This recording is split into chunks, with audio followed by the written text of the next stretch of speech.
3 minute আছে, live stream শুরু করছি। আচ্ছা,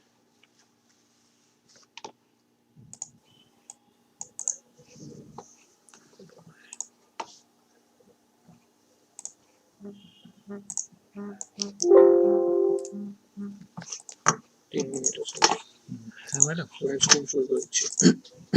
হ্যাঁ হ্যাঁ এসে গেছি আমি, ডিপার্টমেন্টের থেকেই আছি। হ্যাঁ হ্যাঁ হ্যাঁ আমি জাস্ট 5টা, হ্যাঁ আমি স্টার্ট করবো 5টা বাজতে 1 মিনিট বাকি থেকে স্টার্ট করে দিচ্ছি। ঠিক আছে ম্যাডাম।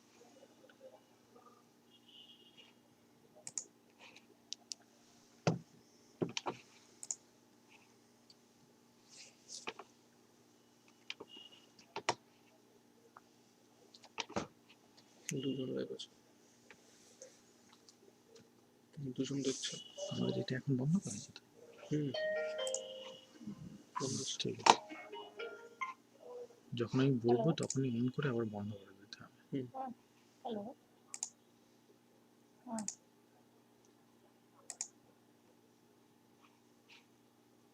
হোয়াটসঅ্যাপ নাম্বার নয় বলছো ওটা?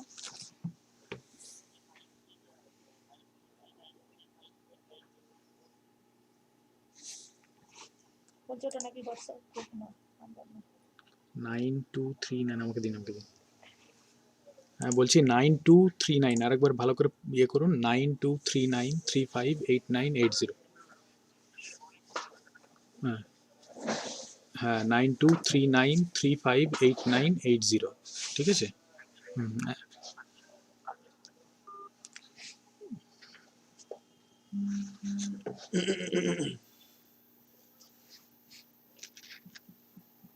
এবার শুরু করে দাও।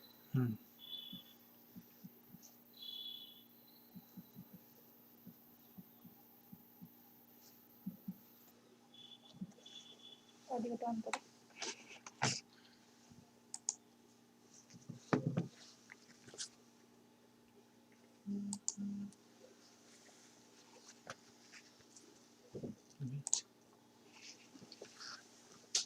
Welcome back everyone.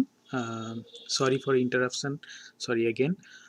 Now we will start our program with Professor Monideepa Sannal's lecture on epistemic logic. Professor Sannal is Professor of Philosophy, University of Calcutta, West Bengal, India. She loves delving into the world of logic, epistemology and philosophy of language. However, her passions are not limited to that. She loves writing poems and playing sitar in her free times. Her area of research interest includes Western logic, including epistemic logic, imperative logic, paraconsistent logic, and philosophical logic, epistemology, philosophy of language, philosophy of Immanuel Kant, aesthetic, analytic philosophy. She has credited many scholarly articles in various national and international journals. She presented in various national and international seminars and conferences. She has published books like The Web of Belief and edited one anthology in Bengali, Bishuddha Proggar Bichar, as well as she wrote many wonderful Bengali poetry books. I will request Madam Monideepa Sannal, Professor Monideepa Sannal, to continue her lecture.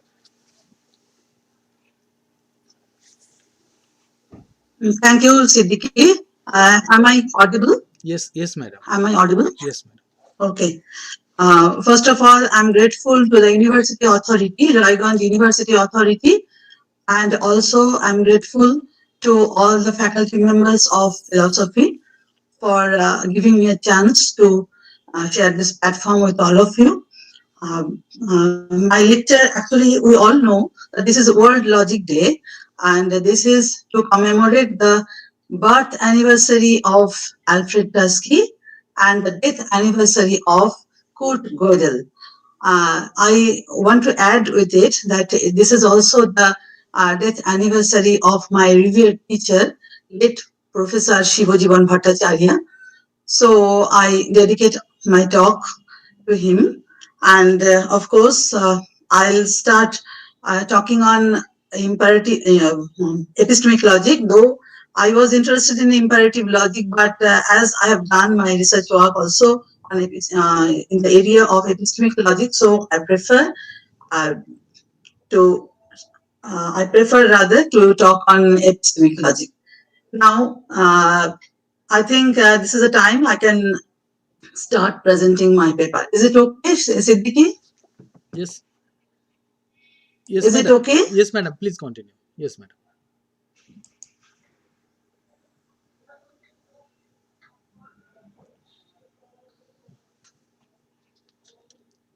Yes, madam. Continue, please.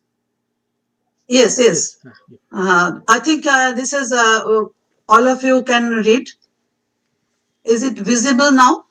Yes, yes. Is it visible? Madam, please share your screen.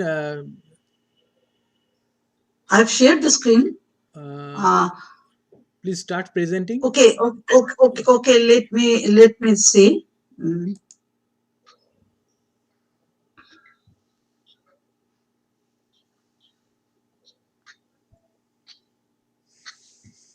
Yes, you have started. Yes, I think it is visible, isn't it? Yes, madam.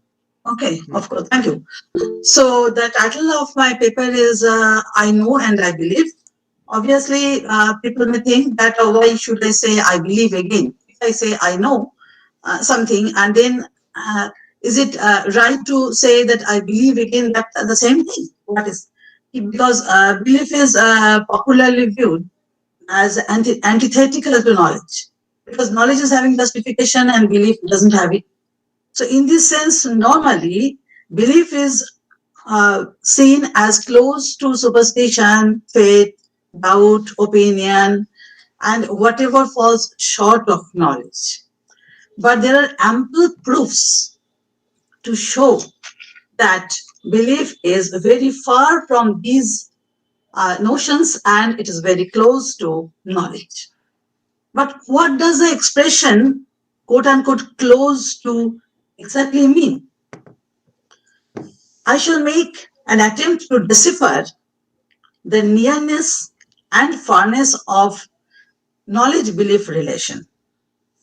History says that since the time of traditional definition of knowledge, there has been a great development in the study of these epistemic concepts till the recent study of belief revision theory enriched by the concept of paraconsistent logic. But still, the issue of knowledge-belief relation ignites curiosity to reflect upon the same issue once again. Now, you see in the picture, knowledge is a very short area and belief is a bigger. Why? I think that whatever we call knowledge in our day-to-day life or throughout our life, many things which we call knowledge, they are not proper examples of knowledge. They are the examples of belief rather. Because belief is claiming something less, but belief is much more important than knowledge. Let us start with how people start distinguishing between knowledge and belief on the one hand and doubt on the other. People try to distinguish between knowledge and doubt in this way, that whenever I want to say I know that P, this I know.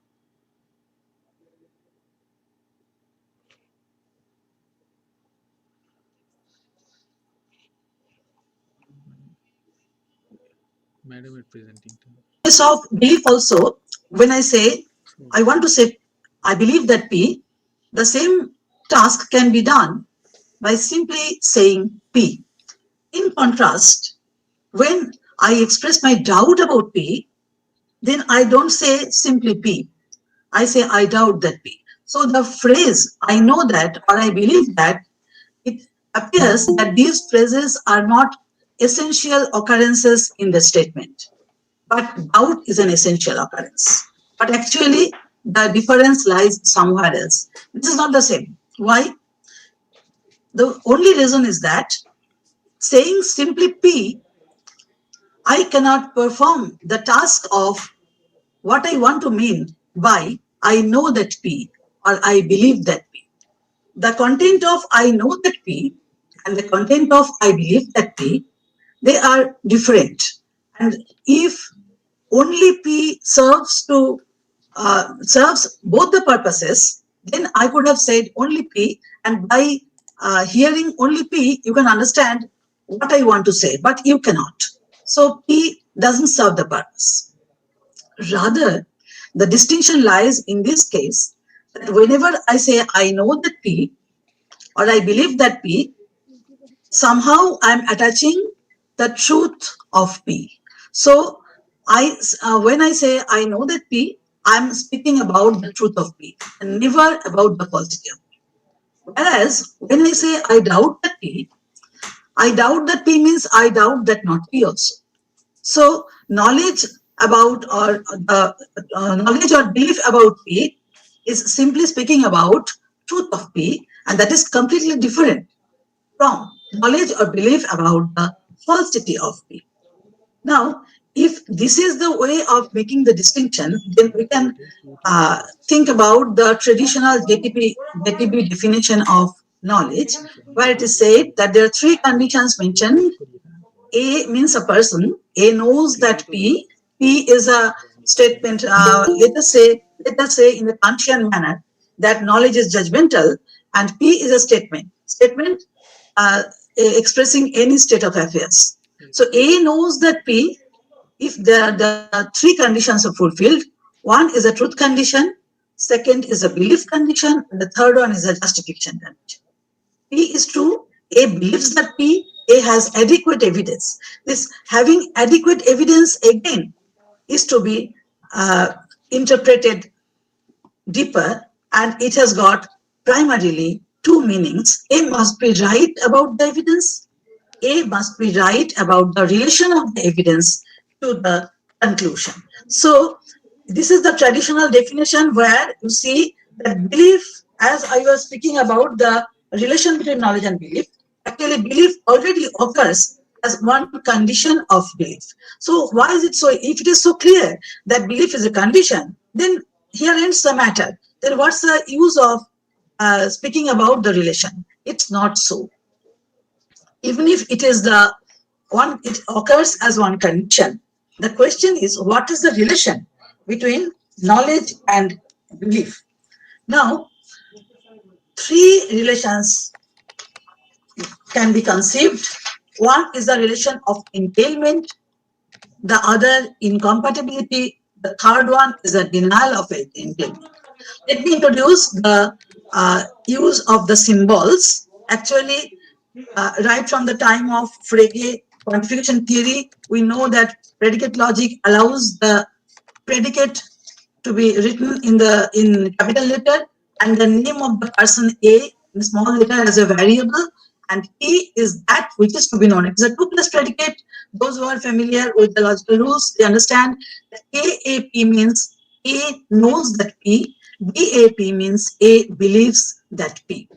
So the first theory is a theory of entailment, where it is said that when A has the knowledge of P, definitely this arrow means it is the implication, or in logical term, it is said entailment. So it is the entailment. This one, the first one, entails the second portion. So KAP implies or KAP entails BAP.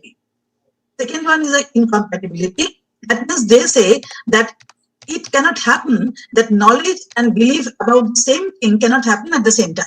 So KAP and BAP is impossible. At the same time, both are being true, it is impossible. And the familiar rules will help you to understand that negation KAP and BAP means KAP arrow, not BAP. If A has knowledge of P, A cannot believe that P. So this is the completely incompatible relation. The third one is a total denial of the first one, KAP arrow BAP. It is a negation of KAP arrow B. Now, what is the relation between these three? Now, the relation between first two will be understood when we understand the relation between 2 and 3.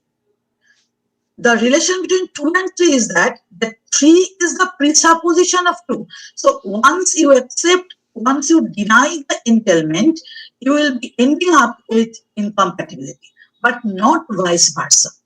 If you believe in incompatibility, you may not believe in the denial of entailment. So that this statement can lead to this statement. Let me show that this is the entailment denial theory. And you see, by applying first the definition and then the De Morgan, then in the same sentence I have done both commutation and simplification, addition, commutation again, and then definition.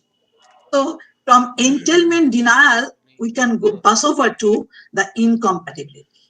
So the entailment denial, if you accept this, you can end up with this one. So if you can break the claim of incompatibility, you can break at least some claim of entailment denial.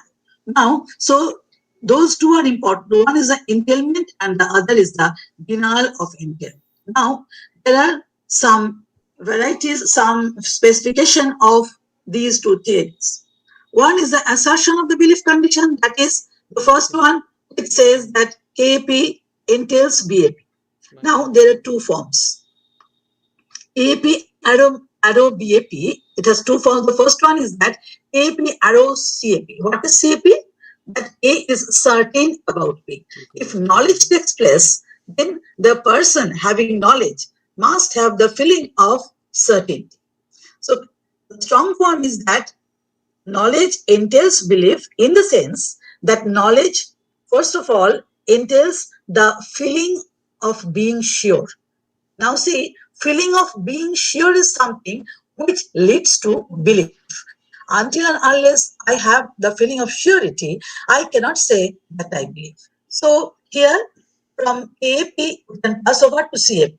And the weak form is just denying this implication, that it's not that that whenever we have knowledge, we have the feeling of surety. No, it's not taking place. But of course, knowledge is there, but maybe we are not sure of it. I'm coming to this point later on.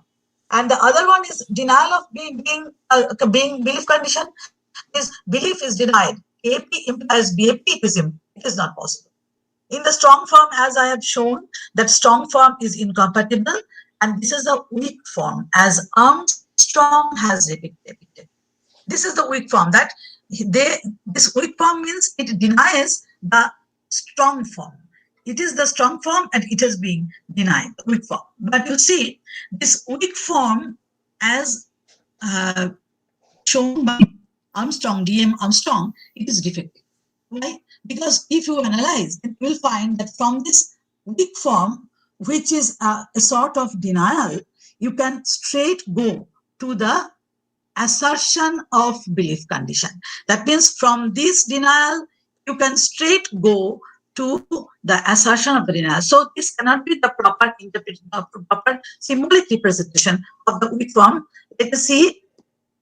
This is the weak form, and you see again from this here first the definition, apply definition, then De Morgan, then commutation, simplification, double negation, addition, commutation, and again we end up with assertion theory. So this cannot be the interpretation of the weak denial theory.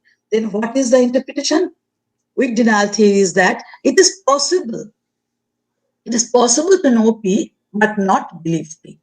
That means this modal terminology we have to introduce. Otherwise, only KP and not BAP cannot do.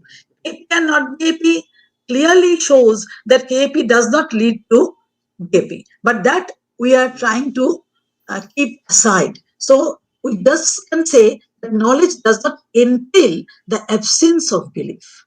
So we simply have to say that it is possible that it happens, it sometimes happens that A knows that P and A does not believe that P. It happens. This is the interpretation. Now, when we should consider this one, then this not BAP also will be again interpreted further to show whether it is a case of not BAP or something else. Now, let us start with the incompatible thesis. In incompatibility, there are three forms. One is a subject theory, second object theory, and sociolinguistic theory. Now, subject theory says that belief and knowledge, they are two completely different mental states. Completely different mental states. In what sense? I can give the example. Suppose Mr. A is puzzled. He knows, Mr. A, we can say Mr. A knows that he is puzzled. Mr. B, he cannot say that he knows. He will say that I believe. So Mr. A knows that he is puzzled. Mr. B believes that Mr. A is puzzled. Why? Because puzzlement is a mental state which is directly accessible to Mr. A. So it is infallible. It is knowledge. Because he has enough evidence. This is the final word for him that he is puzzled. He can express himself by saying he is puzzled. So this is a subject theory which says that knowledge is a state where it is where we can say it is infallible state, mental state. On the other hand, when we say Mr. B believes that Mr. A is puzzled, this puzzlement is not that clear, that directly accessible to Mr. B. So it is fallible, it is temporary, it depends on the situation as he finds Mr. A. So it is not, this is not acceptable. This is a distinction between these two.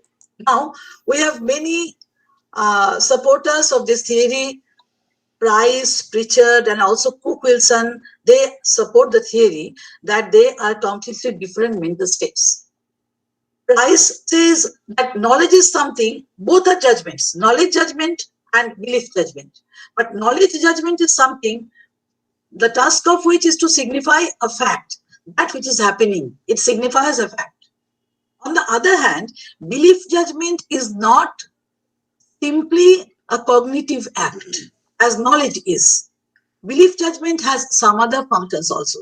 It signifies fact, of course, but along with it, it expresses some sort of emotion. So they are different. One judgment is cognitive act, the other is not identical with the cognitive act.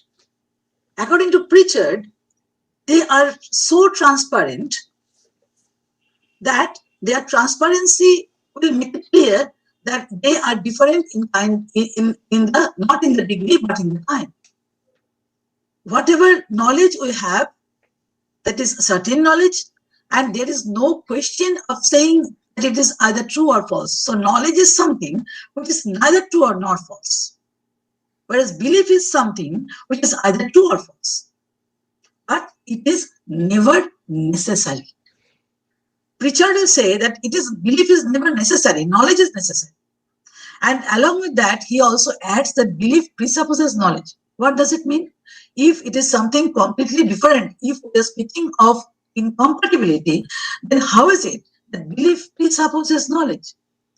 The fact is that belief about B may presuppose knowledge about A. That is, belief presupposes knowledge not in the sense that both of them center around the same item, same state of affair. Belief about something, for example, say P, may presuppose knowledge of some other thing. So in that sense, he distinguishes between two states of knowledge and belief. This is very easy to counter, of course, because if we speak of the difference only in terms of mental activity, mental state, then of course mental state cannot have any truth producing power. It is mental after all, it's psychological, but knowledge and belief, as we have already seen, that they signify fact. Fact means the reality. So there is no question of distinguishing between them in terms of mental states only. So subject theory is not getting support. And what is the object theory? The greatest support we get from Plato. As you know, that when we read Republic and Plato's main theory of ideas, we know that ideas are the only real, and according to Plato, they are distinct mental faculties. Knowledge occur when of course we cannot have that knowledge, because knowledge, the object of knowledge is the eternal truth, which is not in this world. Whatever thing, whatever physical object we find in this world, they are the copies of those original things which are not in this world. So belief is possible only regarding the contingent truth. It is empirical. It is something empirical. Knowledge is something which is a priori. There is no revision. Once knowledge is branded, it is branded. So it is something, whatever knowledge we have, we speak about knowing the table, the chair, and everything, but these are all the cases of belief. Now, there are many people who will not accept knowledge as only certain, knowledge as only about eternal truth. They speak about knowledge of contingent truth. Of course, they deny the metaphysics behind the theory, and there are sufficient reasons to accept that contingent truth is there, and knowledge of contingent truth means something which we don't brand as belief. Number two, the same state of affair may be studied by different attitudes, different mental activities. So we cannot distinguish. The same P may be known, the same P may be believed. So we need not distinguish between two completely two sets of propositions which are exclusive of each other.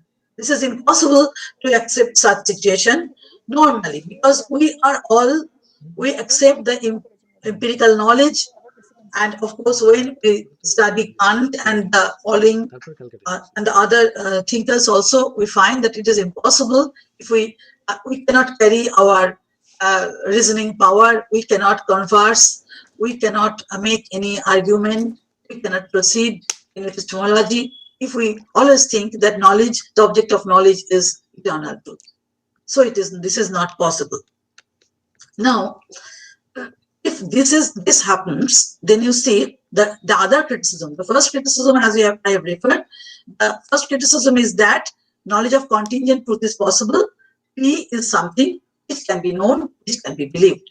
The other thing is that this object theory actually, it is going against some common sense theory.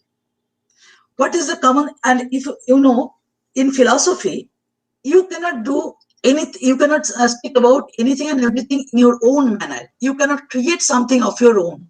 If it doesn't go with the common sense theory, then you have to discard it. Philosophy has to undergo revision. The theory has to undergo revision if you go against the common sense theory. What is the common sense theory?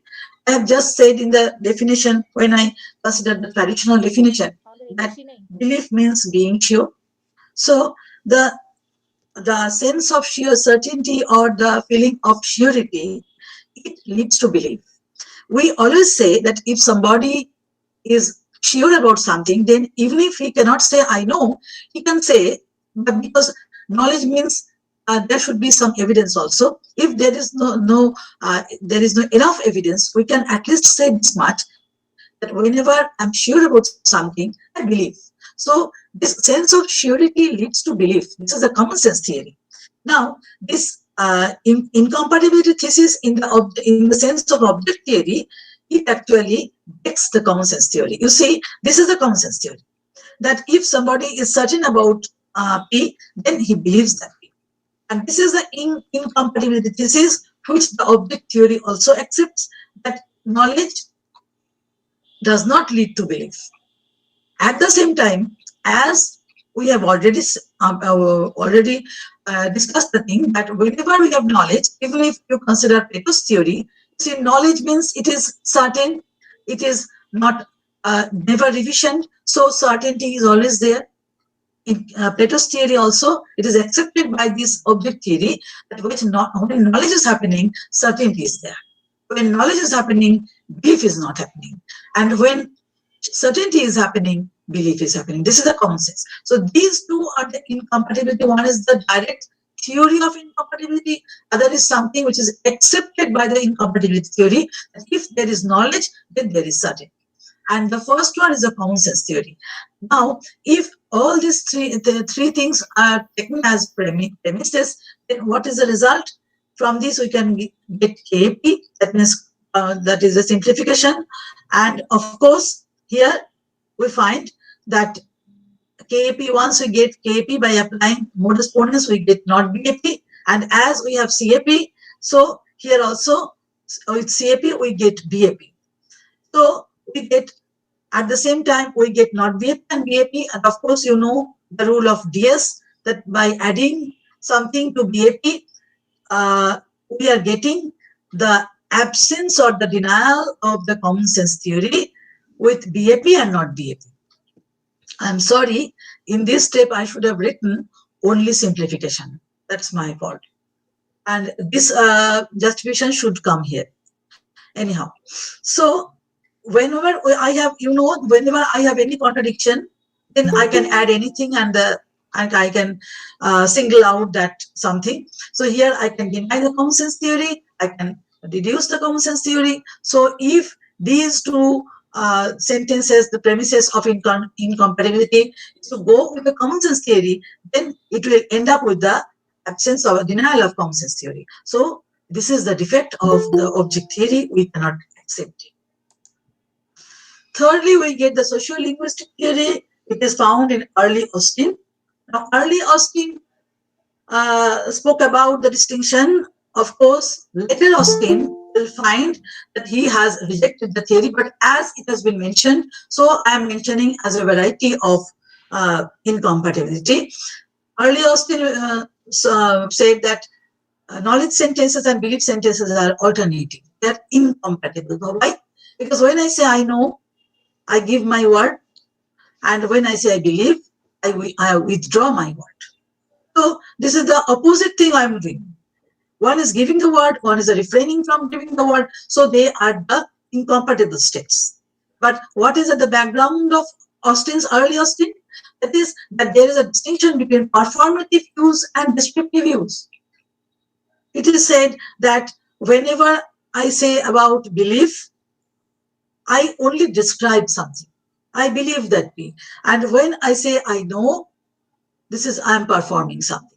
That is what Chisholm and A.C. Dando, they are criticizing. They will say that knowledge also has some form of descriptivity. So performative and descriptive, they are completely not opposite thing. That one is having performative use, the other is having descriptive use. So it's not possible to have these two complete two bifurcations or two exclusive of each other. We can't get. So there is no incompatibility, and Austin himself also in later days he has denied this sort of distinction. So we find that incompatibility thesis fails. We have two other theories. One is an entailment, the other is a denial of entailment. So first we can start with the entailment. There are two forms. We can start with the strong form. In the strong form, as we have seen, that knowledge means being sure. Knowledge means having certainty. Here we get the supporters of the theory, Ayer, Malcolm, and Woosley. Ayer has given the specific definition that P is true, A is sure of P, and A has a right to be sure. Just look at the second sentence. A is sure of P. It is the same as A has belief about P. So you see, here also having the surety, having the sense of being sure is identified with having belief. So that is also the truth condition, the belief condition, and the justification condition. Now, 2 and 3 are of utmost importance, but there is a distinction between, I'll come to this point later at the last portion of my lecture, that right to the phrase right to be sure is not to be equated with right to terminate all inquiries. So the right to be sure means he has enough evidence and the conclusive evidence, and then he can say that yes, of course, whenever I have knowledge, I have, as because these three conditions are to be fulfilled to have knowledge. So we must say that knowledge means the feeling of being sure. Knowledge means a thing. So it is a strong form. Now, according to Malcolm, this being sure or being confident, it is the property of knowing and knowledge ascription. You see, knowing means the person himself is knowing. Ascription can be made by other people also. In both the cases, the person having knowledge should be having the feeling of being confident. Woosley, however, distinguishes between these two. He says that whenever a person claims to know, only then he should have the feeling of being sure, because it is in the claim. But this claim may be justified, may be found true, while the person may not have the feeling of confidence. But when the person is being justified again, then he is having the feeling. But otherwise, only by claiming to know, he is to be sure about the P or something, whatever he is speaking about.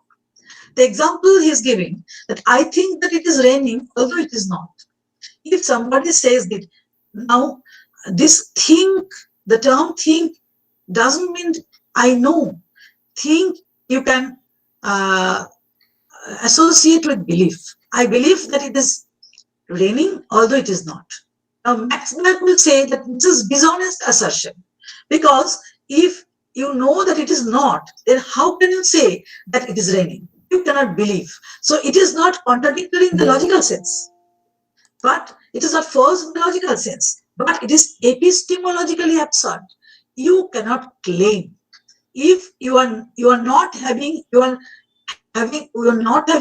feeling of being sure that it's raining, you cannot say, I think it is raining, although it is not. Because the second portion is clearly showing that there is lack of surety. So if there is lack of surety, then such sentence is a dishonest assertion in case of belief, and of course also in case of knowledge. You cannot say that I know that P, but I'm not sure of P. Because whenever you use the term know, that means you have the reason, you have the justification for making the claim, or the claim is you have enough evidence in support of your the object of knowledge. With that, you cannot add I'm not sure of it. It is something like I'm saying something, I'm withdrawing something. It is impossible. Now, the best example, counter example rather, we can see is a viva voce examination. You see, in the viva voce examination, many candidates, they are not sure about the answer. They guess give the right answer. And whatever right answer they give, we give the marks. So it is considered to be a case of knowledge. So it is not, we all know that the person himself also, when he is giving the answer, he is not being sure. So it is a case where he doesn't feel certain, but he is ascribed knowledge. So having knowledge means having knowledge and ascription of knowledge. So knowledge at the same time having surety, you cannot claim. Because, of course, if you say that this is not a case of knowledge, somebody will say that this is not a case of knowledge. Of course, because the person himself is very much aware of the fact that he is actually guessing. But isn't it that in case of viva voce examination, they are marked as having knowledge? It is. So whenever I find the cases of knowledge, this is a counter example. Let's say, I'm not saying that in each and every case, whenever one has knowledge, he can never have the certainty. No, not that. Sometimes in case of knowledge, they have the sense of certainty, sense of surety, but it's not always. A counter example is there. So we cannot say that this is something where we have full certainty. And in our case also, you see, sometimes when you say that I know that P, and somehow in course of time I find some evidence which goes against it, don't we revise?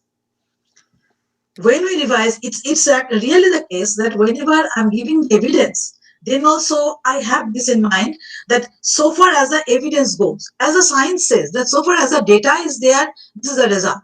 But normally, in case of knowledge, we don't say. We say, I know. We boldly say, I know. But of course, there is a sense of insecurity. So we never say if I say I know, somebody, the other people, they're asking me, are you sure? Then if the term no is always associated with surety, then why the other people are asking, are you sure? So being sure is not a necessary element in knowledge. So if this is so, there's some strong entailment is not getting any answer. It's not, it is countered rather. So we can pass over to the weak claim. But as you see, the weak claim is something in some form or other. The weak claim is something where we have to reach. So let us consider the entailment denial theory. What is entailment denial? That KAP implies BAP is negative. As I was saying, that if you break this sentence, if you apply the rules, you will find AP and not BAP. This is KAP and not BAP. Now the question is, if it is really KAP and not BAP, if there are such cases, then definitely entailment denial is the right answer regarding the relation between knowledge and belief. Let us see. Now the stock example is given. The woman knows that her husband is dead, but she cannot believe it. She cannot believe P. This phrase, a woman knows that her husband is dead, so AP is taking place, but she cannot believe. What does it mean? Cannot believe? It may mean either that it is not the case that she believes it, or she believes that it is not the case. There is actually a distinction that this negation, sometimes it is called exclusive negation, some external negation, sometimes it is called internal negation. What is this? This is actually the denial of belief, not the item. This is not the denial of belief. Belief here is positive. The item which is to be believed, that is denied. So there is a subtle distinction between the two.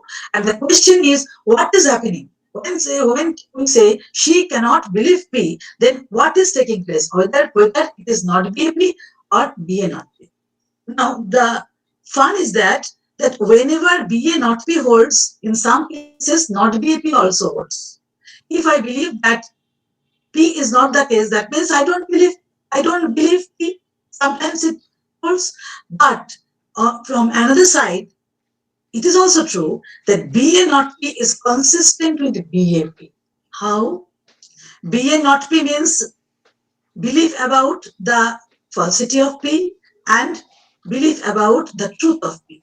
I don't say they are occurring together.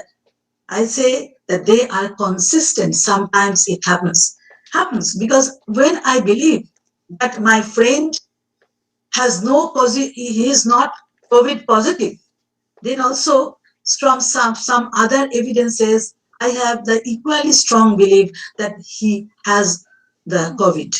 So sometimes having some sort of belief, some belief about something, there is also equally strong the other belief also. So BA not P is sometimes consistent with BAP. So the question is, in this case, what happens? That the person knows and there are two interpretations, either BA not P or not BAP. So the question is, either I accept A or I accept B. In the example, if I interpret the example, what is happening?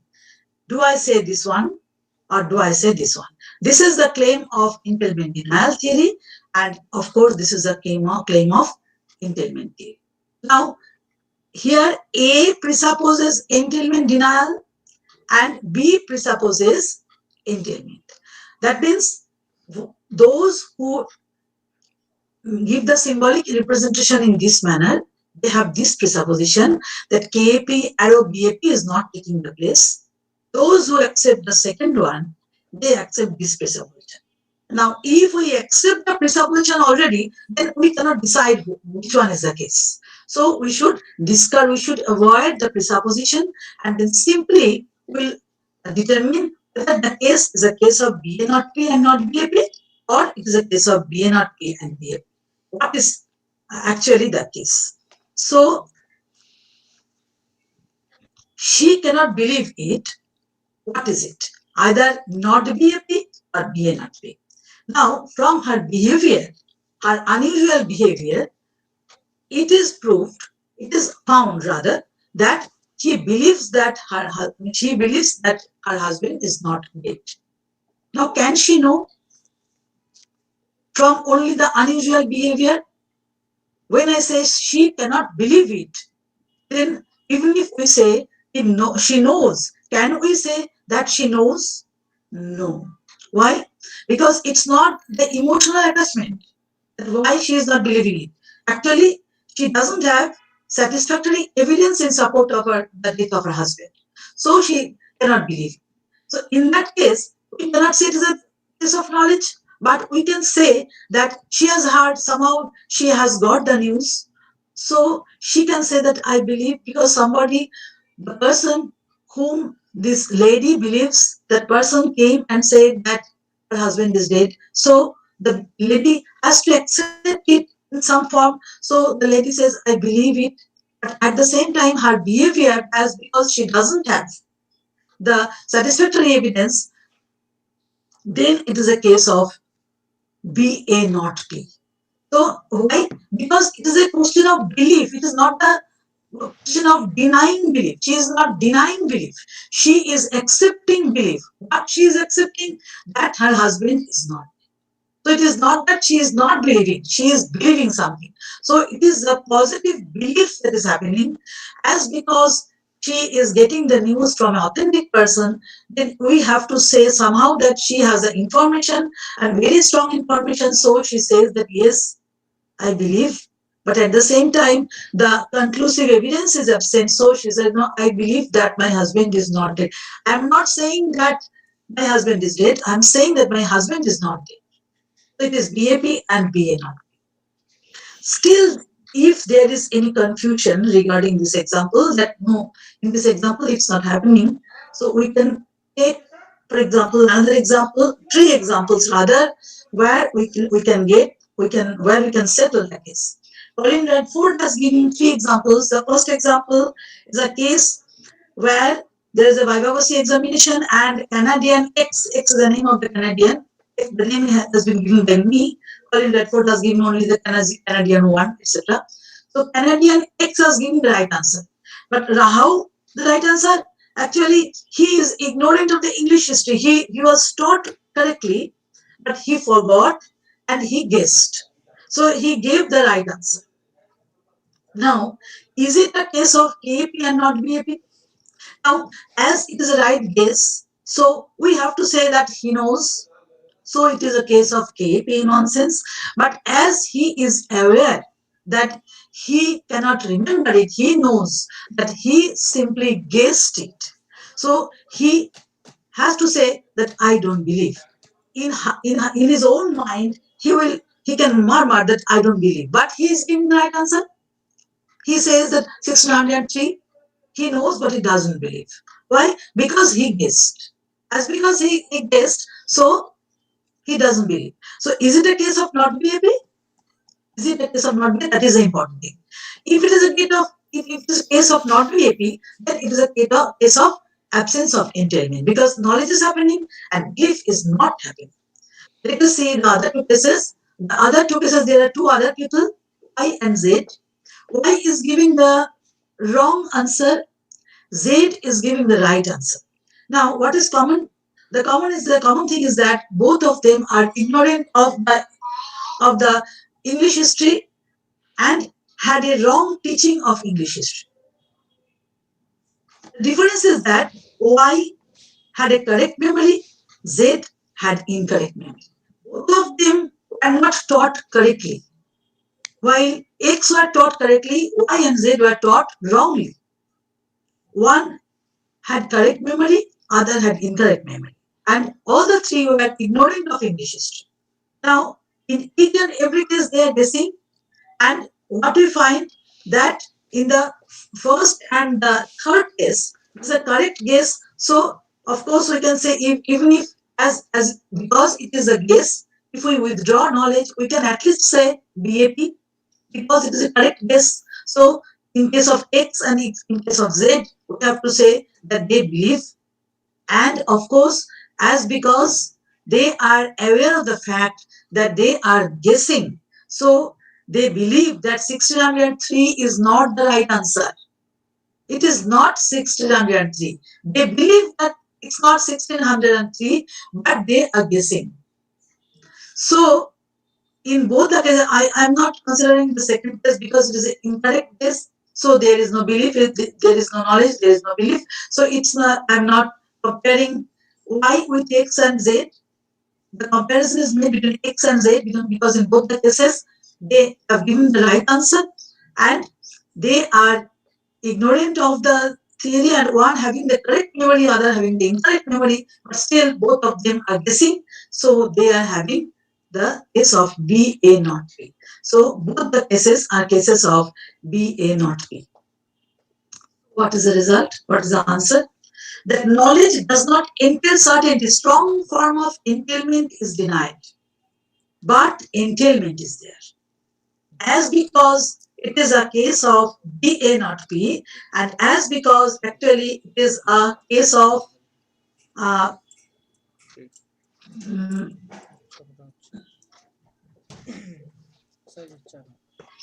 as because it is a case of AP and BA not P and BAP, as I have found that it is a case of BAP and BA not P. So it is the claim of the entailment theory. But we have already seen that the strong entailment has been denied. It is knowledge does not mean surety. So what is left with us? That is, it entails belief, but it doesn't entail certainty. We have many people in support of the theory, Hitler, Busley, Pritchard, who say that it is impossible to believe it's not possible. So with entailment theory seems to be the best option regarding knowledge-belief relation. Now, we have seen the dispositional account fail. But what is the difference then between knowledge and belief? How can we distinguish? If there is entailment, even if there is entailment, why do they differ? Their difference depends upon the difference of their object, truth and falsity of their object, sureness of the person, sureness of the knower or the believer, and presence of conclusive or inconclusive evidence. Now, if we consider these three as three values, then by permutation and combination, we have eight cases of substitution instances. Knowledge where there are three combinations, that true object, the person is sure, evidence is conclusive. In all the other cases, we have the other combination of these three values, and we have belief, opinion, acceptance, whatever falls short of knowledge. So belief is heading the list, but still belief is completely different. Now, if we say that these all belong to the separate group and knowledge is a separate group, then how can we say that knowledge and belief there is a relation of entailment? How can we say? It's not possible. Though in the scale, many people think in this manner. Now, what is our answer? Ryle, we have to refer to Ryle because he has denied entailment, which cannot be accepted, but he has said that there are two kinds of questions we raise in case of knowledge and belief. We don't raise the same kind of question. In case of knowledge, we say, how do we know? And in case of belief, we say, why do we believe? So there are two different types of questions raised in knowledge and belief situation. But it is also true that we cannot distinguish between these two things by drawing a distinction between capacitive verb and tendency verb. We cannot say. Whatever Ryle is saying is applicable in case of specific belief. As I have given the example that I have believed that my friend is COVID positive, and I also believe that he is not COVID positive. So in this case, I may say that there is a tendency, belief is a tendency. But otherwise, not in the wider sense, in the sense of belief in general, we cannot distinguish between these two as a tendency verb and capacity verb. But it is very true that there are two kinds of sentences, the questions that we raise in case of knowledge and belief. Now, there is also a tendency to consider knowledge as a species of belief. Why? You think about the scale that all the other things, belief, opinion, idea, all these things, and in that scale, on the peak of the scale, we can write knowledge. Can we say then that knowledge is a species of belief? No. In Chisholm, we find a compromise, and this legacy has been followed till now. That of course there is a distinction between how, why question, but genus species relation is not the relation between knowledge and belief. Entailment is there, though there is quick entailment. The element of surety is more close to belief than to knowledge, but there is a relation. What is the relation? How do we bridge the gap between knowledge and belief?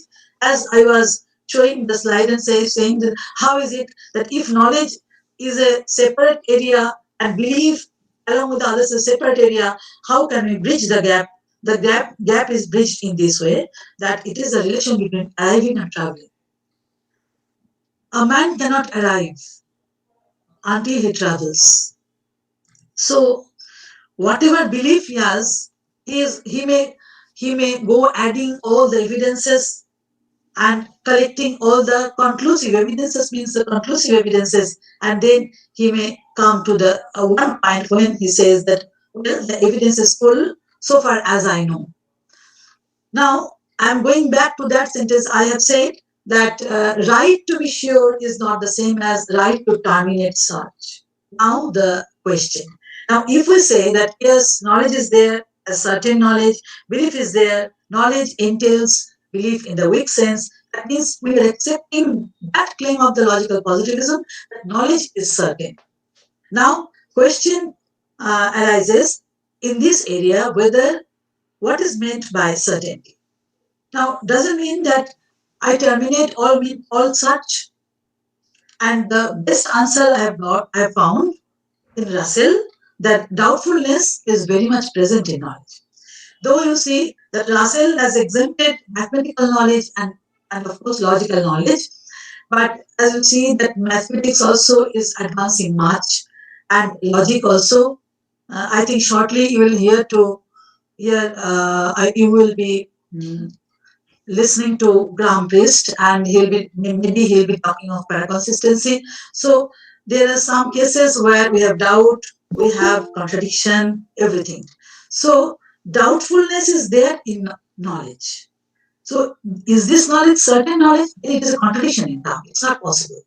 So knowledge should be used in the pragmatic sense. This sentence is important, that X can know P until further revision. Now we find the little Austin, when he says that I know, the phrase I know speaks of the highest possible cognitive claim. So he is not thinking that it is the ultimate. As in Plato, we find that it is the ultimate. We cannot say this is the ultimate. So in that sense, two approaches can be offered. One is that what is known cannot be falsified. This first position we are not accepting, because we know that with the development of further instances, further evidences, whatever is called knowledge may be falsified later on. So the second approach, if something is falsified, then it is not knowledge proper. If something is falsified, so there should be the chance for further revision. It's not that we are not accepting knowledge in any sense. We are definitely accepting for the pragmatic use, for the empirical purpose, we use it. But whenever there is any chance to rectify it, there is any chance of, we should be open to newer and newer evidences so that we can judge the same thing over and over again. Now the question is, there is some controversy. Can we call it tentative knowledge? Is it not contradiction to say that it is tentative knowledge, it's not now clear, and people may not favor the term tentative. But anyhow, with this feature that knowledge is getting some jerk in having doubt in it, so we should be aware of the fact that doubt is a very important thing, not only for the starting of philosophical search, but for each and every step of knowledge. This is very important. Now, I am just referring to some rules which Hintikka speaks about when he developed the epistemic logic of knowledge and belief. The first rule is the rule APK star. We are not going into details because of the symbolization and all that. But this is the main rule. All other the sub rules which are happening in case of knowledge, and all these things, KAP1, KAP2, these are all sentences. A knows that P1. This is a statement, judgment which A knows. This is a judgment which A knows. So if that is a set, when that set is consistent, then if all the state of affairs are there happening, and then the knowledge is also happening, only when knowledge is also happening, then that set is consistent. Now, along with it, there are many other sub-rules using all the connectives as we find in symbolic logic. So these are all the rules of knowledge, and in case of belief, this is becoming, while it was APK star, it is becoming ACBB star. So it is a certainty. The question of belief is there. And in case of knowledge, we are using the term belief. In the case of knowledge, where it was P, it has become C. So it has got other connotation. I'm not going into that details. I'll be speaking rather on a compound sentence where normally you see it is a Moore's paradox, where the sentence is P, but I do not believe that. This sentence is a conjunctive sentence. But means a conjunction. This sentence has two conjuncts. The first one is simple conjunct. The other conjunct is epistemic sentence. So it is only P. It is I do not believe that P. Now, why it is a paradox? Because of the simple reason that here it is P. P is actually speaking of an element of justification. It is giving some, whenever somebody says P, that means asserting P. Assertion means that he is giving some sort of justification, while the other conjunct is just withdrawing it. So what is the status of this sentence? Is it happening that there is some sort of knowledge justification and is it a sentence? We say it is a paradox, but according to Hintikka, he has shown the example of the model set and model system that it is epistemologically indefensible. This is completely indefensible. What is indefensibility? Indefensibility he is explaining in this manner that you see that the rule of indefensibility says that if Q is entailed by P, then any knowledge of Q is acquired with that of P. Now you see, if Q is entailed by P, then any knowledge of Q, if somebody has the knowledge of Q, she should have some knowledge of Q if he has the knowledge of P. Why? Because P entails Q. So a person knows that P, this is accepted, and knows that P entails Q. This is also accepted. From these two, I cannot say that he should know that P. You see, knowledge doesn't mean being aware of all the effects. Whatever effect this Q has, I don't know. I can know P, as you say in the case of logical roots, that when I say P implies Q and P, therefore we say Q. What do we know? We know that P implies Q, I know, and P I know. From that I know that, what I know? That Q follows. I know that Q I can never say. Why? Because Q may mean many things. Of those effects I may not know. So I am ignorant, I may be ignorant about all the effects. So indefensibility, when it occurs, it is a failure of the person regarding the effects. Why failure? Because he is ignorant of all the effects. I know something. You see, I am giving a simple example. Suppose I know a very simple mathematics, very simple mathematical sum, very simple sentence, the mathematical sum. Now, I don't know wherever that particular sum may lead me to. That sum may lead to some other places where I am not aware of that incident. Somehow I know P, but I don't know that P has 15 effects. I may know that P has one effect, or P doesn't. I am not aware of the effect of P. I know simply P.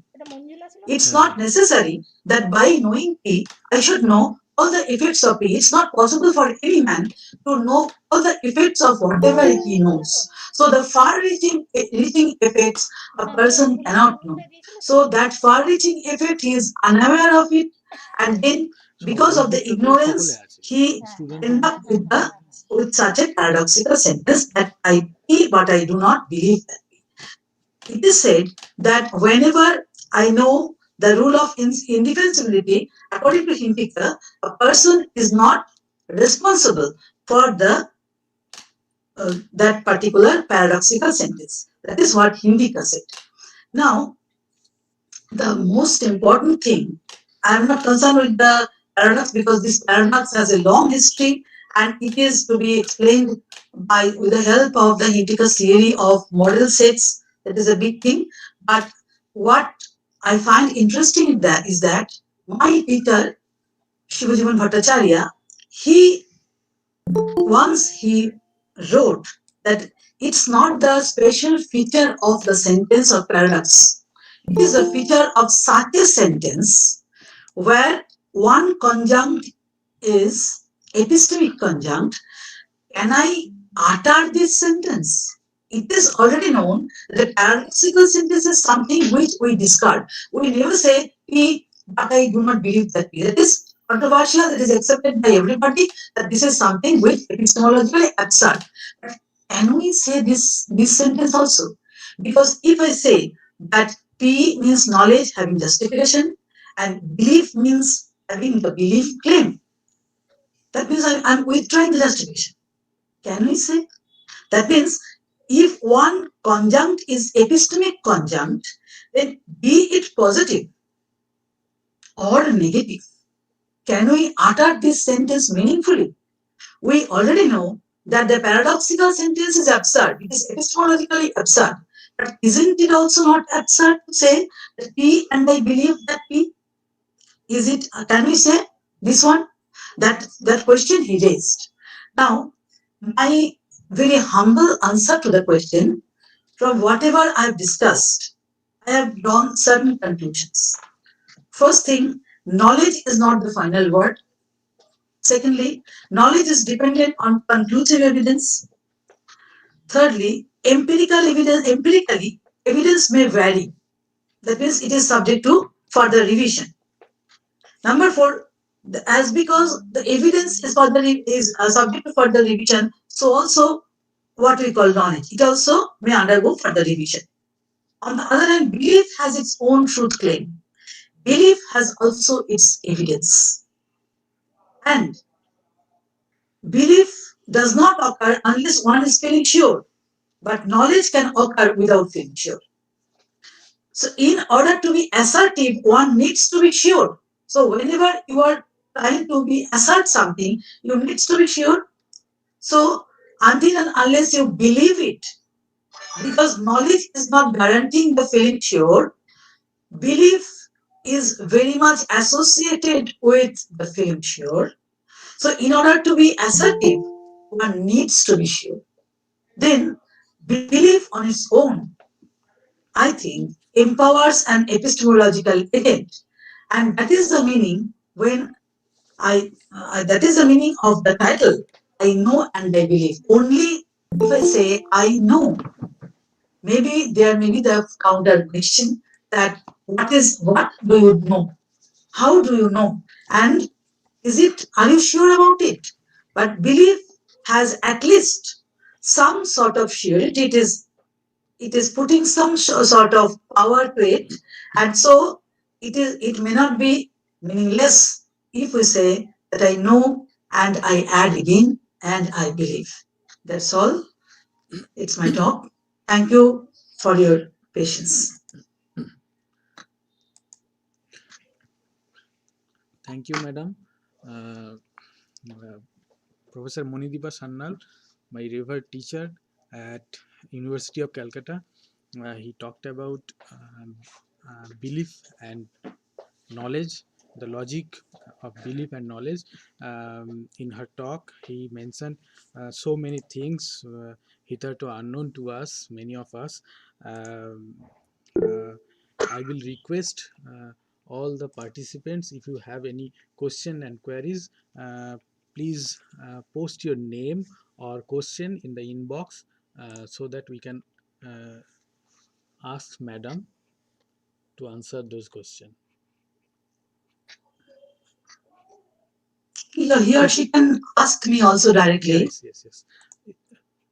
People who have joined in the YouTube live streaming, you can ask your question in the YouTube inbox, and who are in Google Meet, please ask question directly to madam.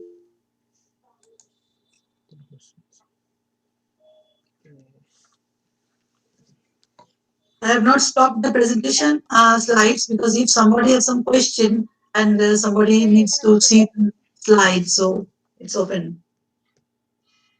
কি লিখেছে traveling compulsory to teach reach ওই একটা question হবে প্রথমা Mallick sometime we can imagine a mountain Louder please. Fatima, do you have any question? Fatima Malik, please ask your question direct to madam.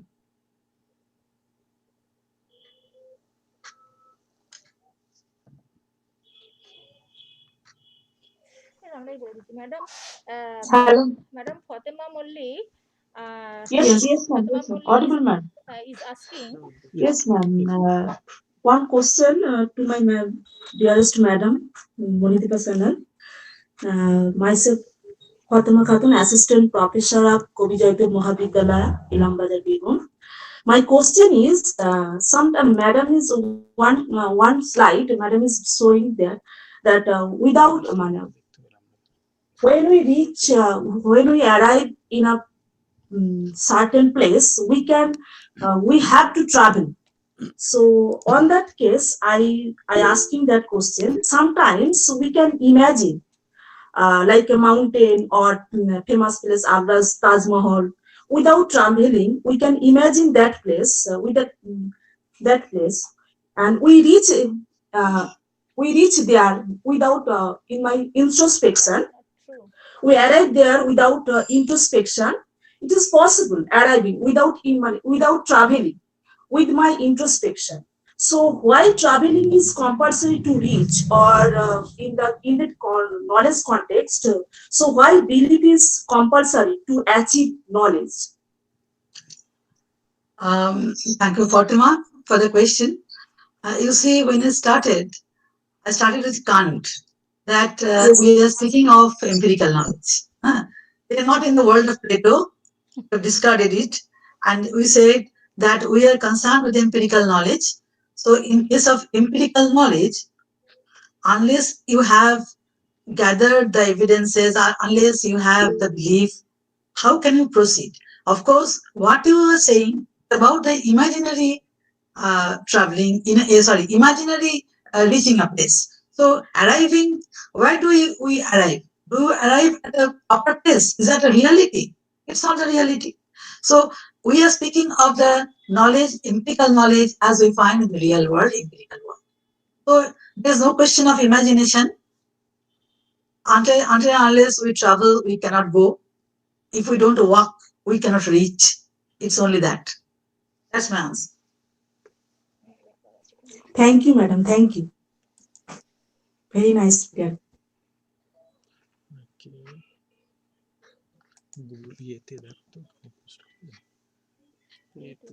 Any question, any observation?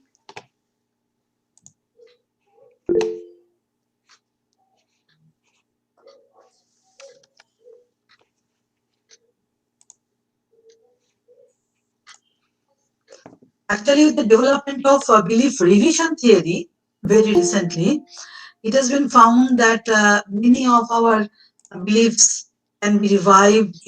And it also proves that sometimes, whenever you see, we have a total area of belief and knowledge. Now, when some evidences are entering that field, sometimes the opposite evidences are also there side by side. Simultaneously, we are having in the same world, we are having two kinds of experiences, two kinds of things opposite to each other. They're happening together, and we have to we have to change our belief. We have to revise our belief. So uh, that is a very intricate position where one belief is going out, the other is coming, and so there are some gray areas where both the beliefs are there, both the things. As you see, in the present situation, sometimes I'm not sure whether my friend is having COVID. So I say he is COVID positive, and I also say to myself, no, he doesn't.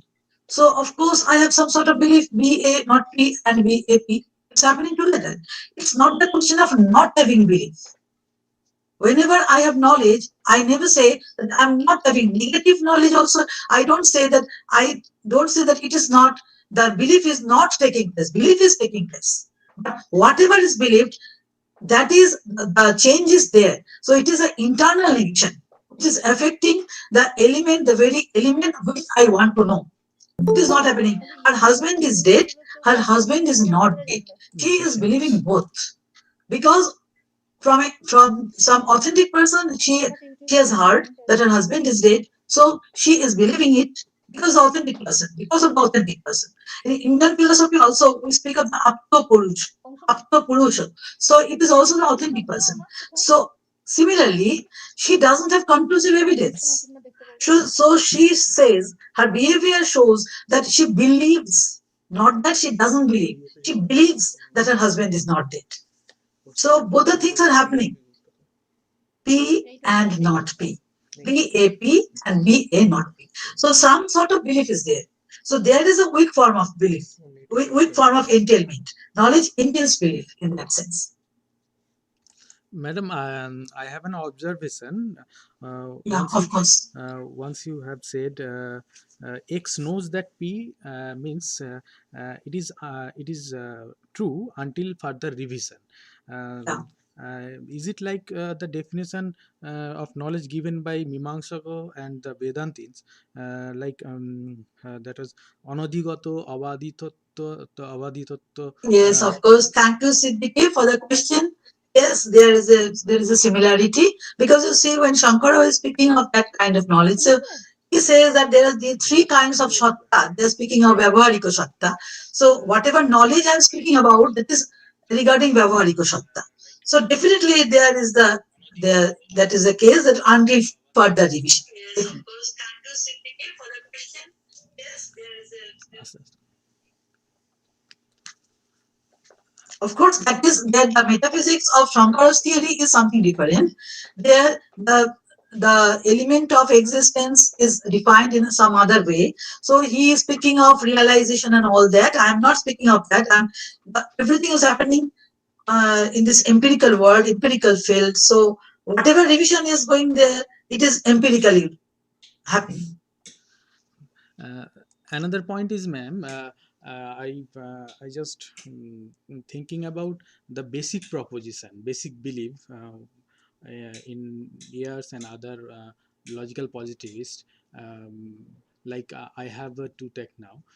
So what will be the situation in that case, the belief conditions and the knowledge conditions, and is there any implicative relations like in other proposition, weak sense and not weak sense? Yes, thank you for the question. Actually, it raises the issue of foundationalism. This is something which many people don't accept. That there are some basic beliefs, there are some basic elements of knowledge. This thing it is the main theory of foundationalism, which many people don't. There are many theorists who speak about the relative knowledge. They speak about coherence. They don't think about it. So they don't accept it rather. The basic beliefs and on the basic knowledge. So until unless that depends upon the standpoint you are taking, if you are taking the foundationalist point of view, then also this question arises. In case of the relativism, it doesn't arise. And in case of foundationalism also, they speak about the basic elements of knowledge rather. Because they give importance, the foundationalists give importance to knowledge always. As I am saying that knowledge is something which is till further revision, it is having the pragmatic use, the foundationalist will not say about that.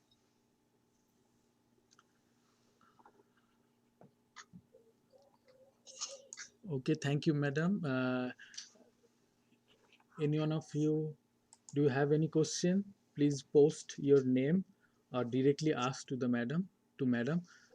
You can send your questions and opinions and queries to our inbox also. Do you have any question, dear audience? I think they don't have any question. So thank you, madam. Thank you very much again for your patience, for your patient hearing. I must be thankful to you. Thank you very much. So for the next lecture, we have to wait Professor Priest.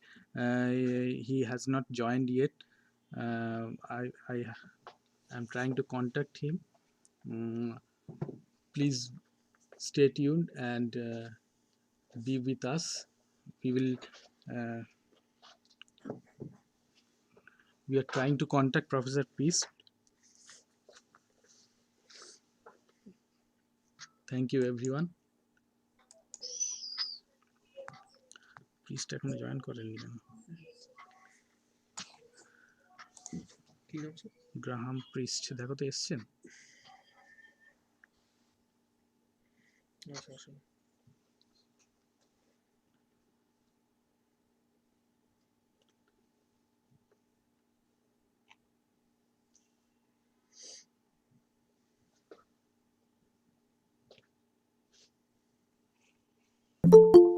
আসছেন না?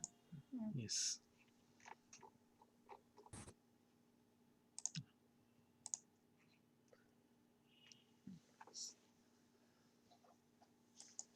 Good morning, Professor Priest. ভিডিওটা Good morning. Good morning. Hi, Graham. Hi, Manideepa, how are you? I'm okay. How are you? Well, you know, as well as can be expected in these strange times. Yeah. Stay safe. That's the only thing we can say. Yeah, and stay safe too. Thank you, sir. So,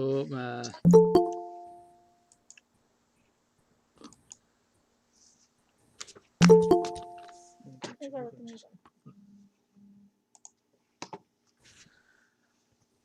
heartiest welcome to our program, World Logic Day.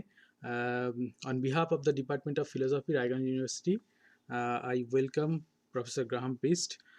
Professor Graham Priest has held chairs of professors in philosophy, Professor of Philosophy in Australia, UK, and United States, as well as many visiting positions in universities in countries in Europe and Asia.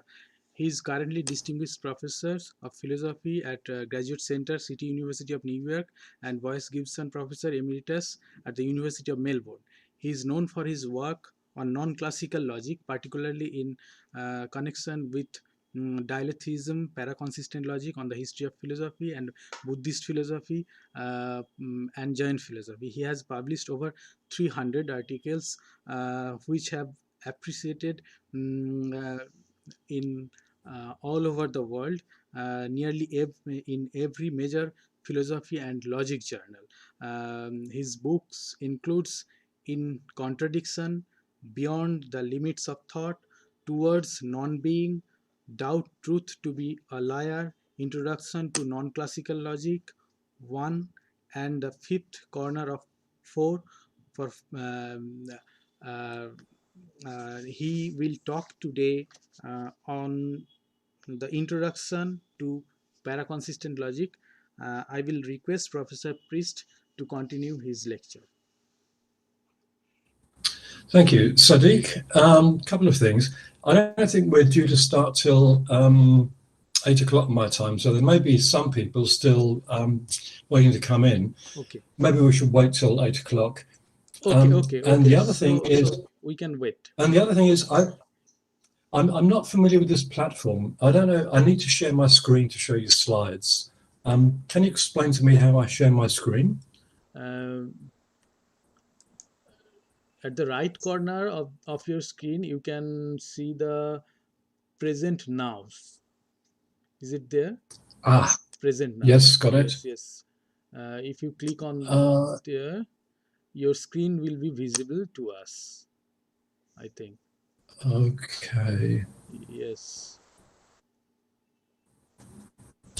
Okay. That's good. So,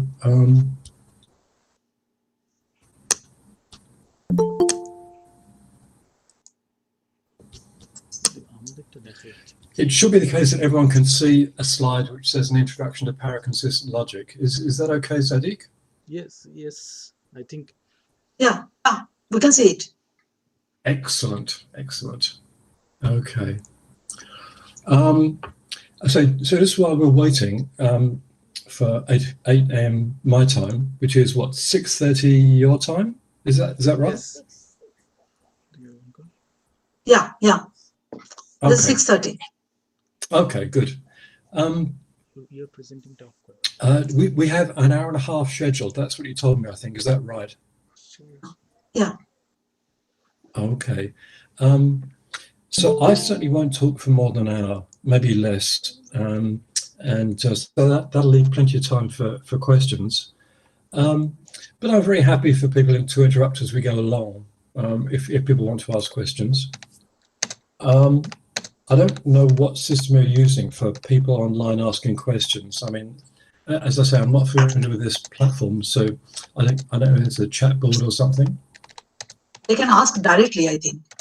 Yes. They'll ask you directly. Yes. Okay. They can ask All you right. directly, and they can also post in the inbox section. We can read out the question. Okay. Okay.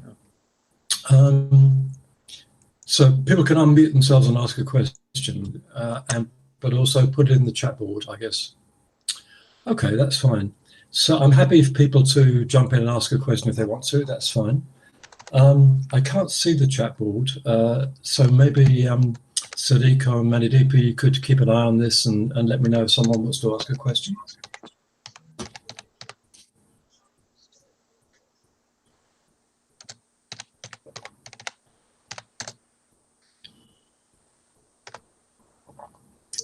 Okay, I'll take silence to be consent. All right.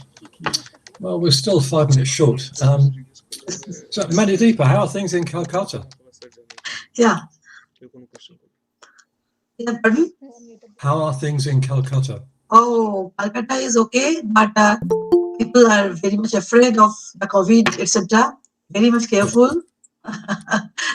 As in your place also, almost the same thing.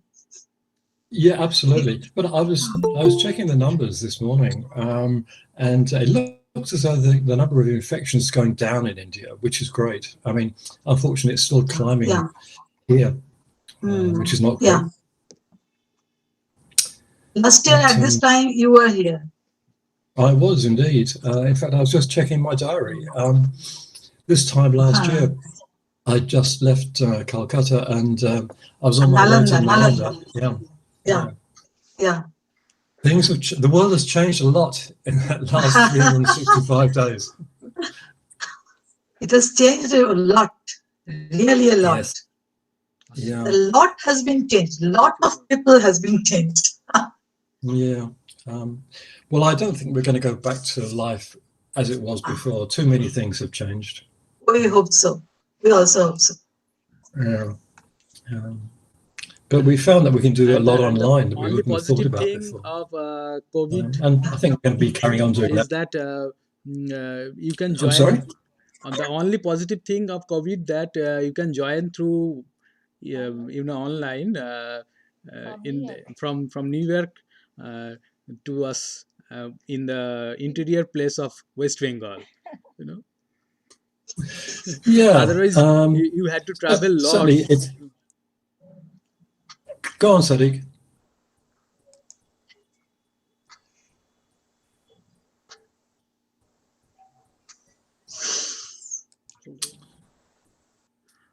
Okay. Hello. Well, certainly be able to, I mean, we've always, for many years, we've been able to do this sort of stuff online. We just haven't done it. And now we have to do it. And I think it will continue that way. প্রত্যেকে দেখতে পাচ্ছি, আমরাও দেখতে পাচ্ছি।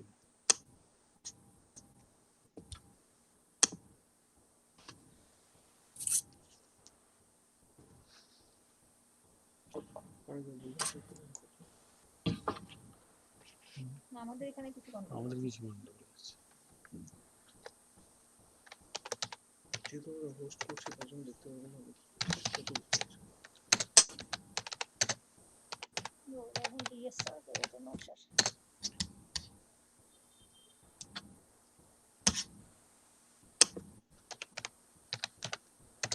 এমনি তো sir normally কেউ present করে দেওয়ার স্ক্রিনে চলে আসে, চলে যায়।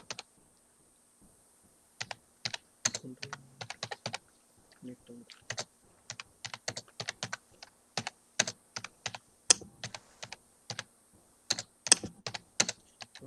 ভিজিবল না হলে পরে আমরা এটা ইউটিউবে শেয়ার করতে পারবো।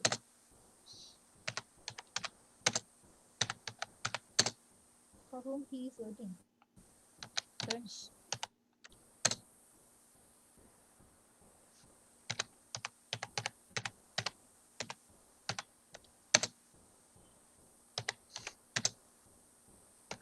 Consistent logic. সে দিদি কোয়েশ্চেন করবো, আমার মাথায় ঢুকবে না, ভাববো না এছাড়া কিছু ঢুকে না।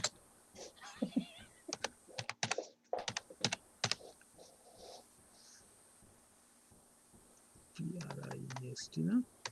PREST.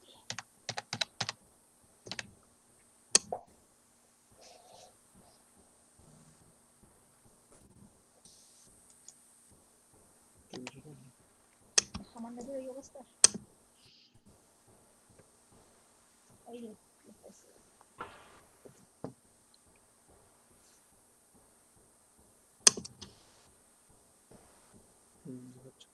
দেখাচ্ছি না?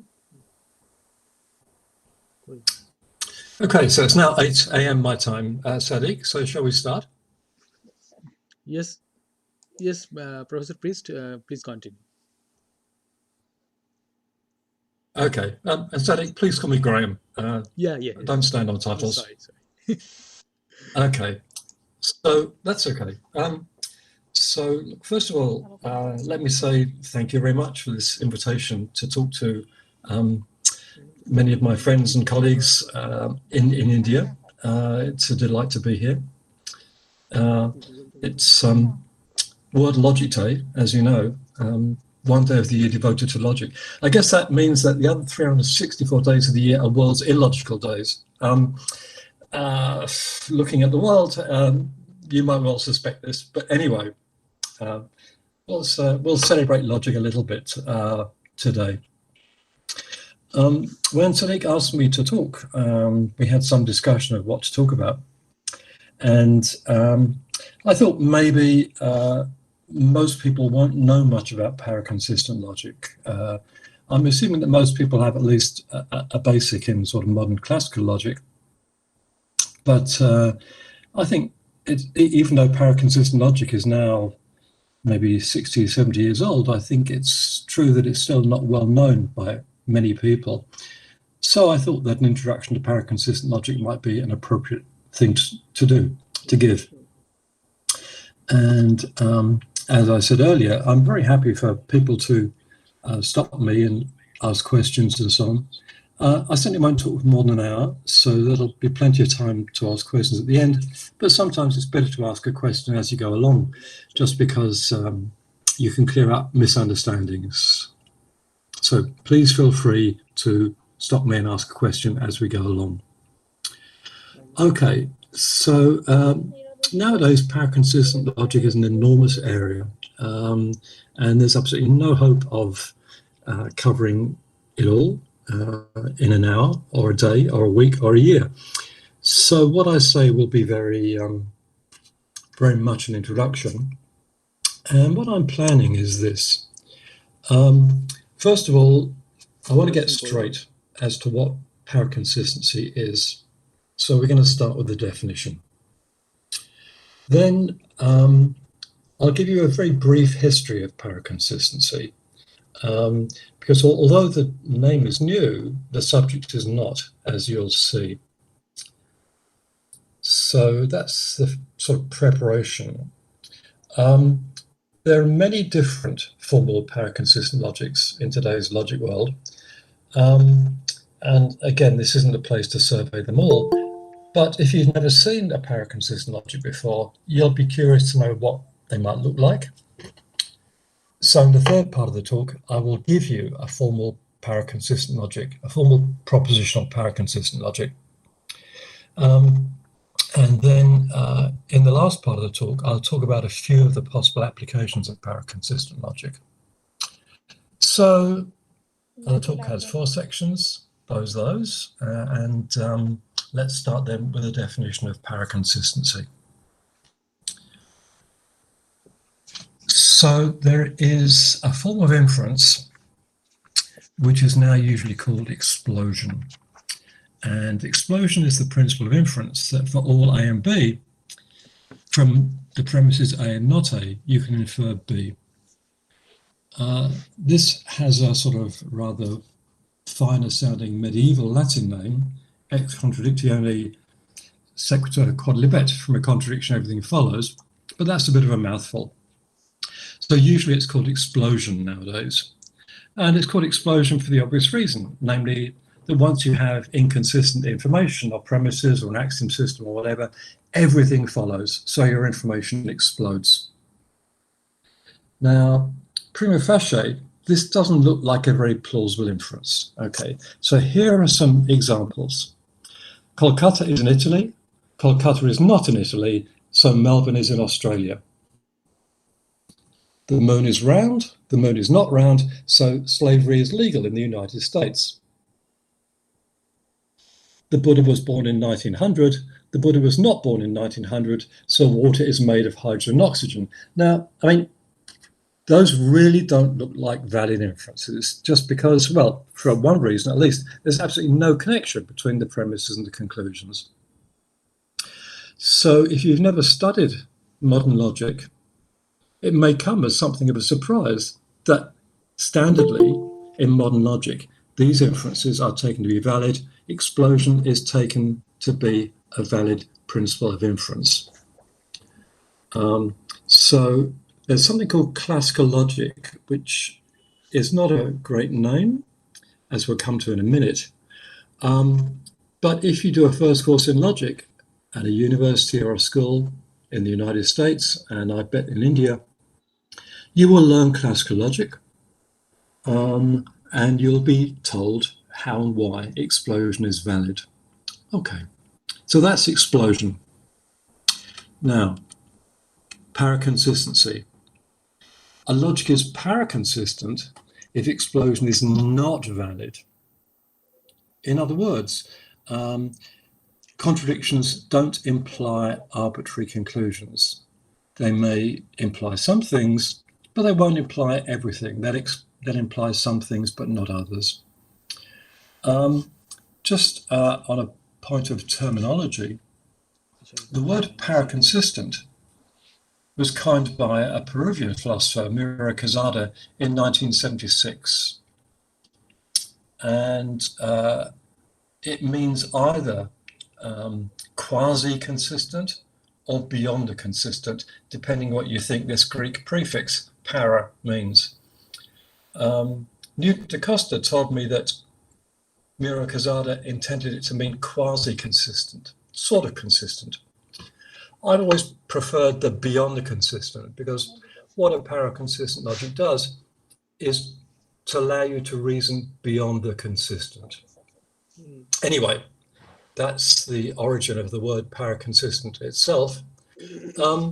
And the most obvious application of a paraconsistent logic is precisely that it allows you to reason beyond the consistent. So your information, your theory, or whatever may be inconsistent, but you can reason without everything following. So paraconsistent logicians tend to call a theory in which everything holds, like information where you have every piece of information, triviality. Trivial because it's not very interesting. So using a paraconsistent logic allows you to reason with inconsistent information or with inconsistent theories without triviality.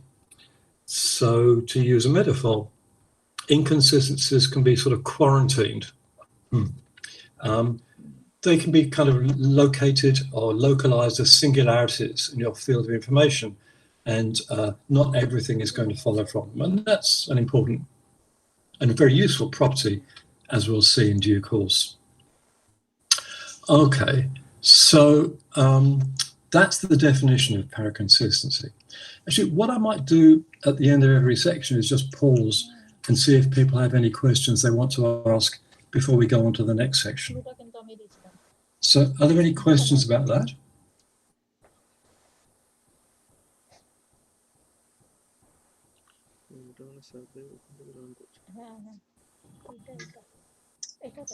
I think there is a question. Okay.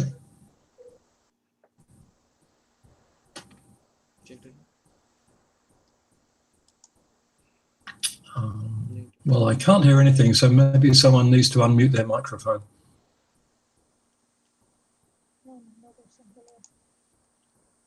No, no, madam, there is no question, I think. Anyone has any question? Okay.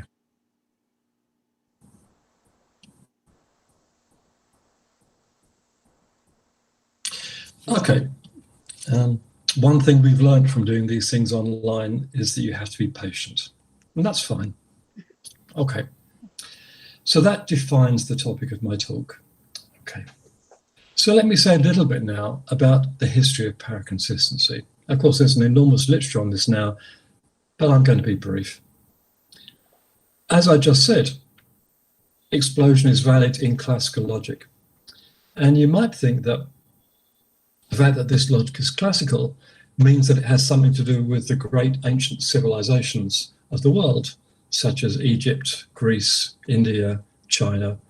In other words, explosion is a venerable principle of inference. It is not. Okay. Its orthodoxy is relatively recent. And let's come to that in due course.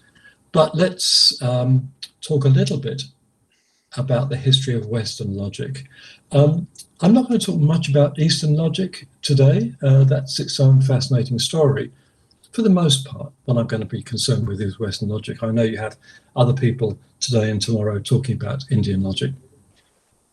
All right, so the person who originates formal logic in the West is, of course, Aristotle. And Aristotle put forward a theory of what he called syllogisms. So syllogisms are inferences with two premises and a conclusion. And the premises and conclusions are all the form all or some, A is or is not B. And syllogistic is paraconsistent. And it's not difficult to see that. Look, here's a syllogistic inference.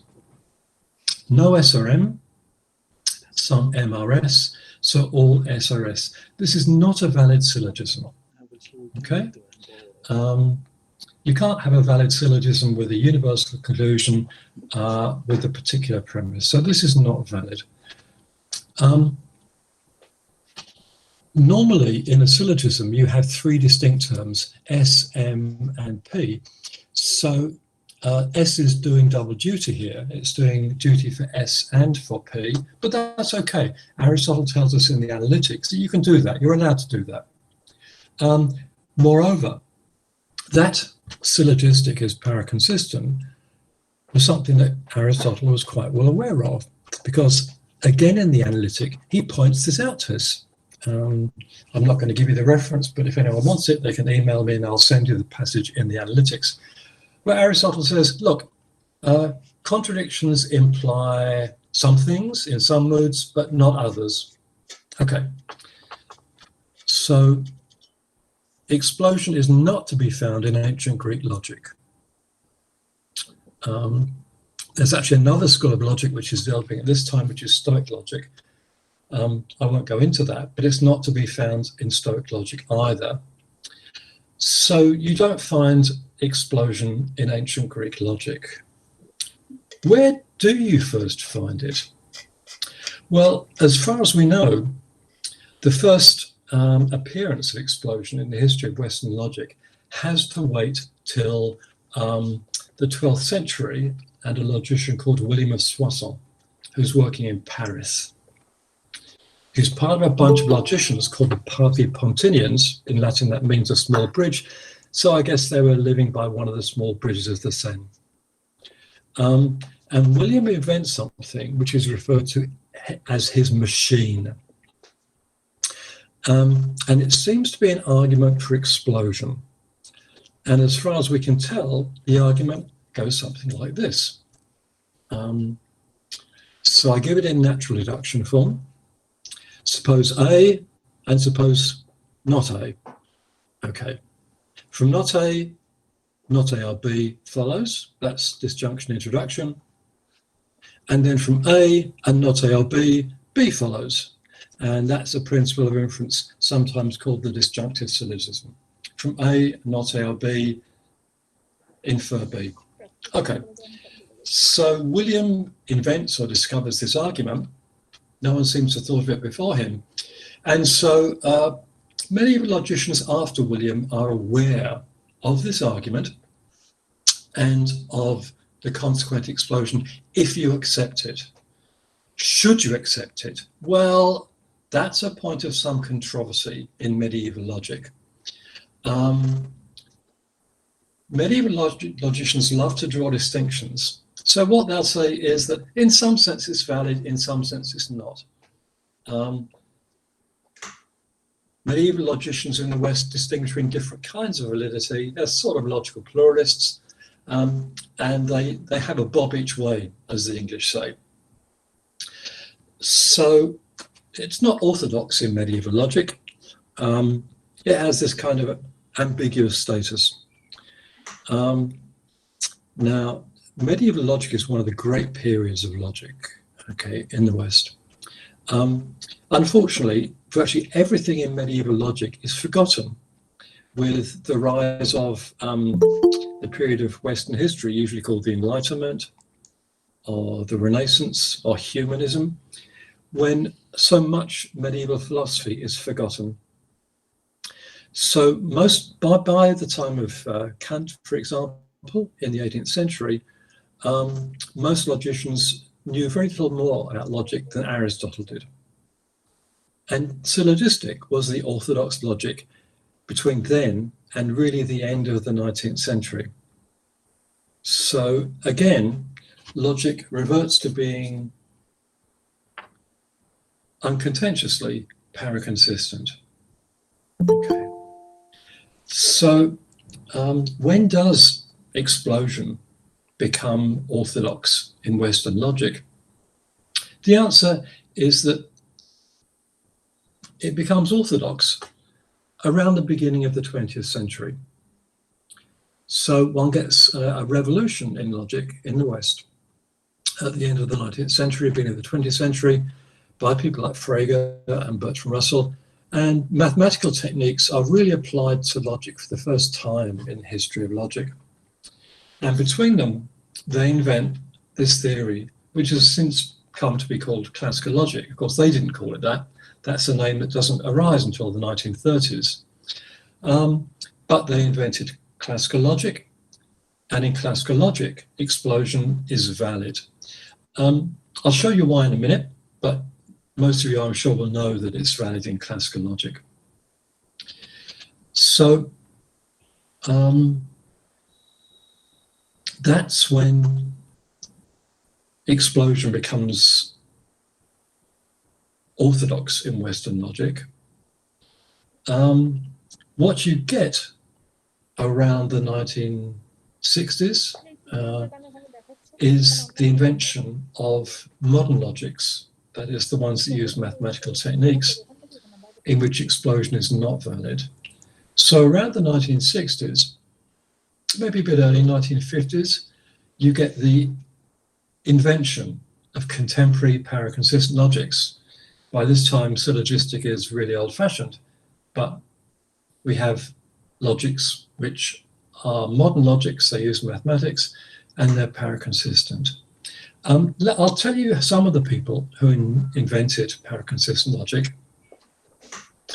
But before I do that, let's stay very much on the history of philosophy before the 20th century.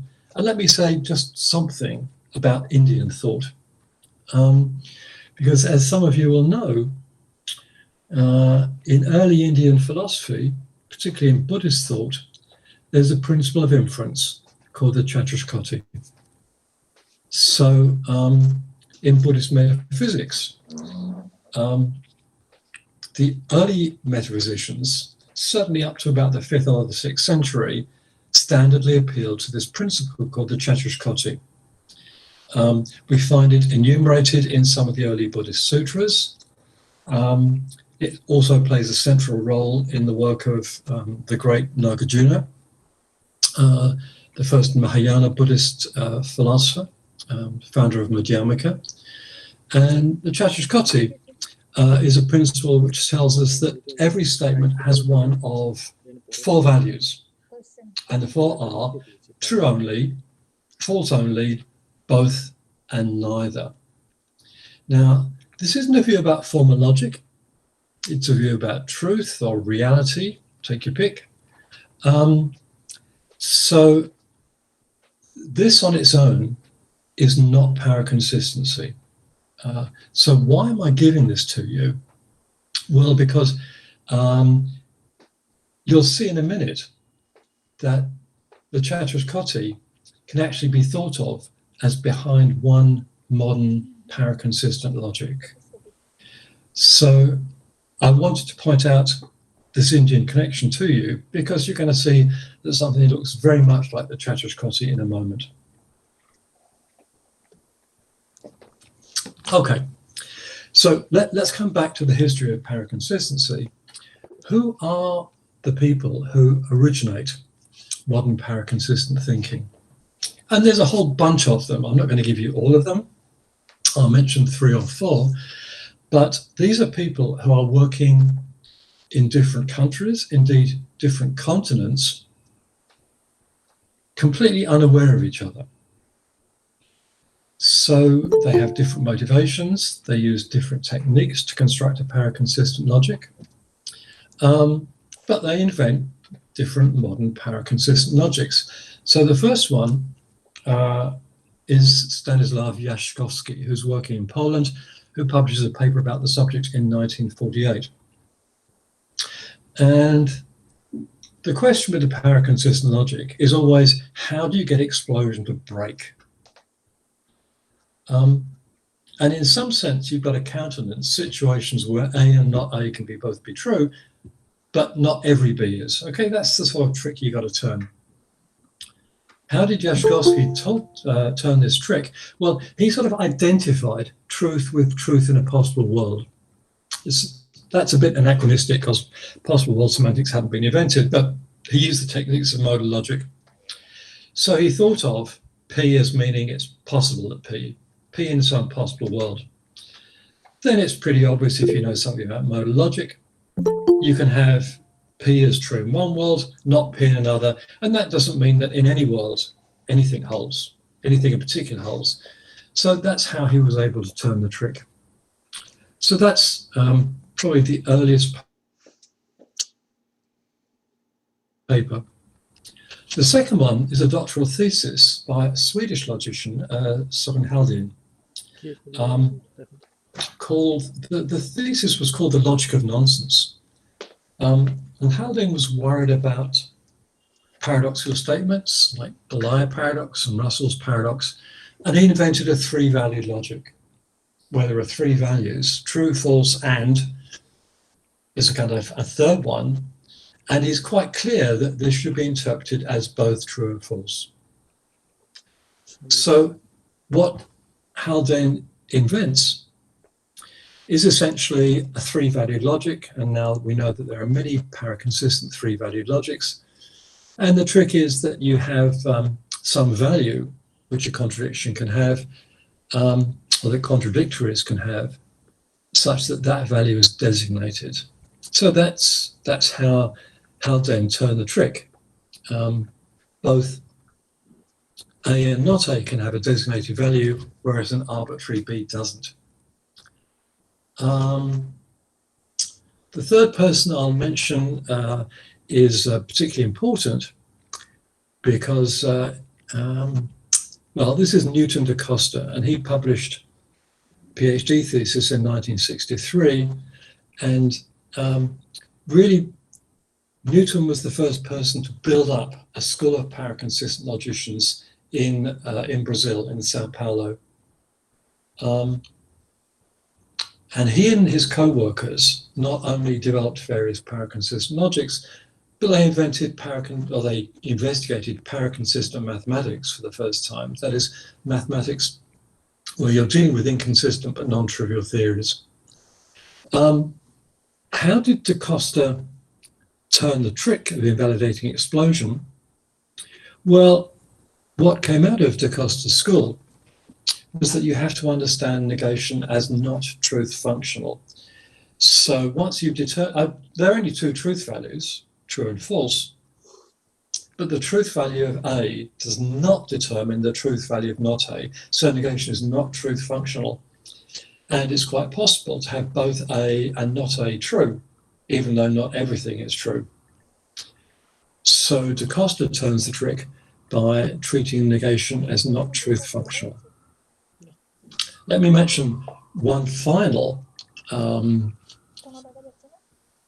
invention of paraconsistent logic. There's a branch of logic called relevant logic. So relevant logic is driven by the thought that if you've got a conditional, if A then B, then the antecedent must be relevant to the consequent in some sense. And what that's often taken to mean is that the antecedent and the consequent must share a propositional variable. Okay. Relevant logic, well, has an interesting history, but there's lots of work on relevant logic going on in the 1950s, 1960s in the United States by the American logicians Alan Anderson and Newell Belknap. But it didn't have a semantics. And the semantics was provided later by two Australian logicians. Well, okay, Routley, later Sylvan, and Routley, later Plumwood. Richard Routley was actually a New Zealander. Val Routley was Australian, although Richard lived in Australia most of his life. And the Routleys invented a semantics for negation. It's called star semantics. It has worlds, but what is distinctive is that each world W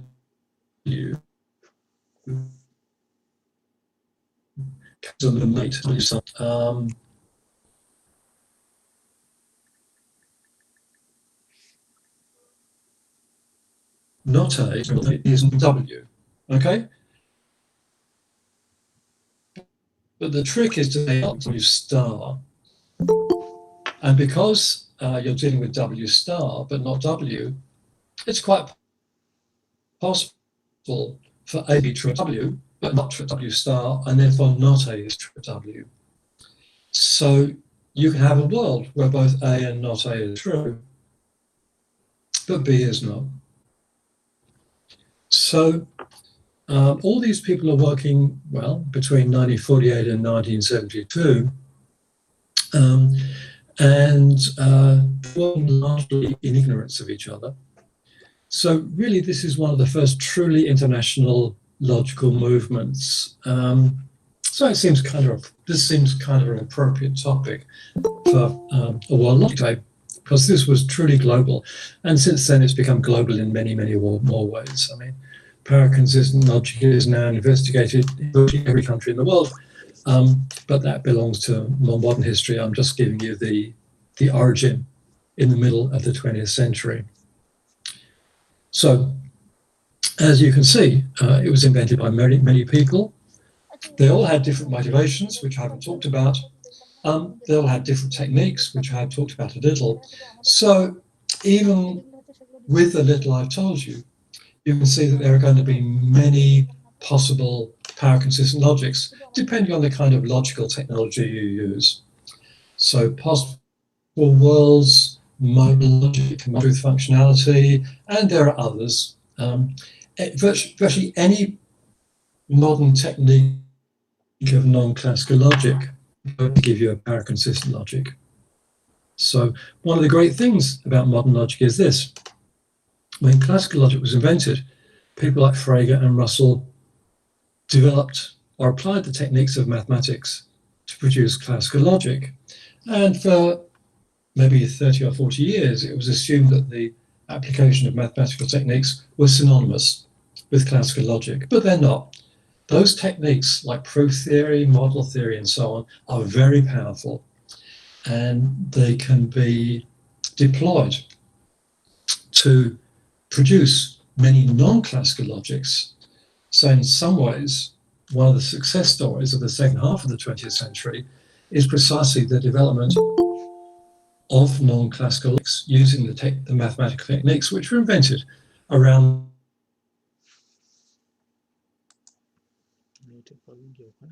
the turn of the 20th century. And of those non-classical logic is one important class. Okay. So what I've been giving you is a brief history of power consistency up to the appearance of modern power consistent logics. That's the end of this part of the talk. Let me pause again to see if anybody would like to ask a question.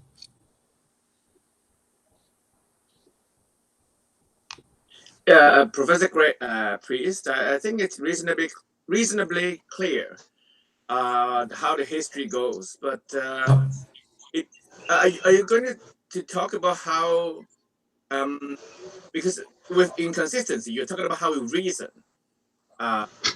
when we are caught in inconsistency, right? And without triviality. And these are the normal framework without telling us how to go on, how to, it's just how we, it's like, it's just at the level of truth and how it represents them. And how the operations, the logical operation, how the inferences go, are we still, get to it? Okay, thank you. No, you're right.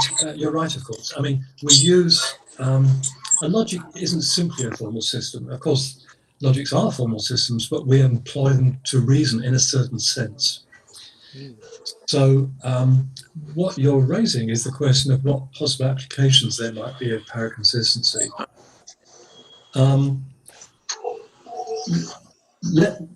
will address that issue in the fourth part of the talk. Okay. All right. So we will come to your question in due course. There may well be many other questions you want to ask at that point, in which case, please feel free. But I will start to address your question in the fourth part of the talk. Okay.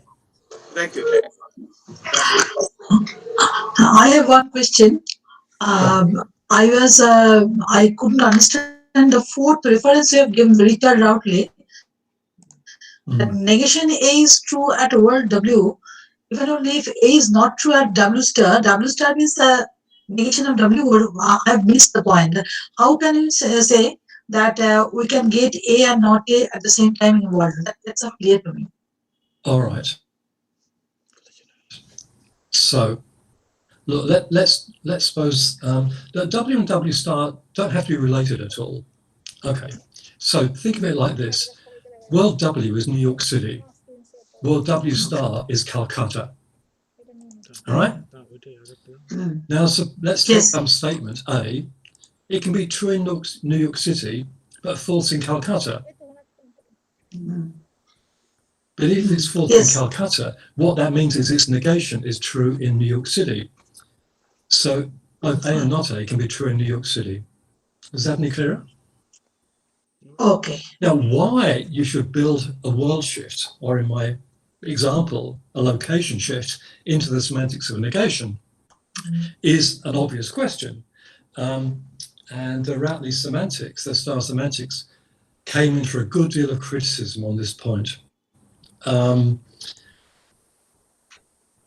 You might think that this is a crazy semantics for negation. Some people had. I'm not trying to defend the star semantics here. I'm just trying to give you a sense of how the Routledge turned this trick of making it possible for both A and not A to be true at a world. That is because in the truth conditions of negation, you do this world, you move from New York to Calcutta. Is that any clearer? Yeah. Okay. Thank you. Okay. Can I ask a question? Please. I think you would say that a consistent logical system is not consistent, but it has some other logical property like coherent. It's coherent, right? So otherwise it will not be rational, right? So how do you differentiate between coherence and consistency? Good. Good. Okay. Look, first of all, it's not logics that are coherent or incoherent. All the logics that I've mentioned are actually consistent. Okay, they have no theorems of the form P and not P.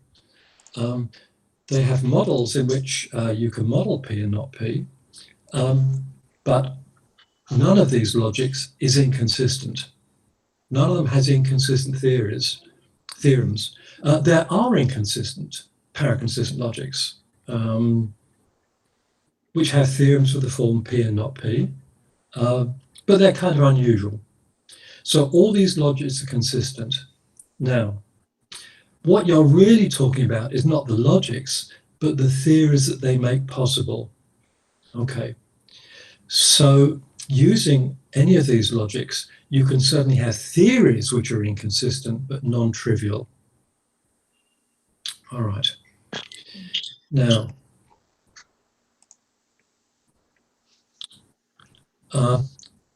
it may well be that some of these theories have a certain kind of coherence.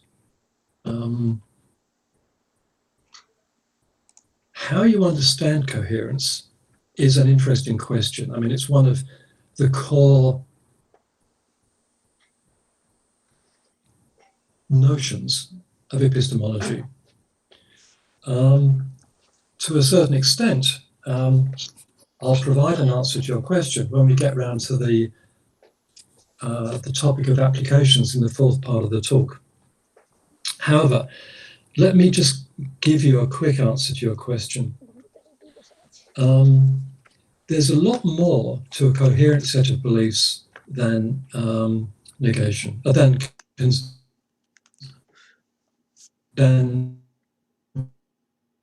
consistency. Even assuming that consistency, a lot more to it than that. So, for example, I don't know if you ever talk to somebody who believes that the Earth is flat.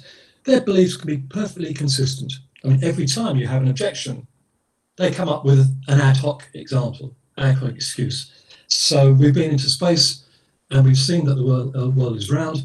No, the moonshot was a CIA invention put up.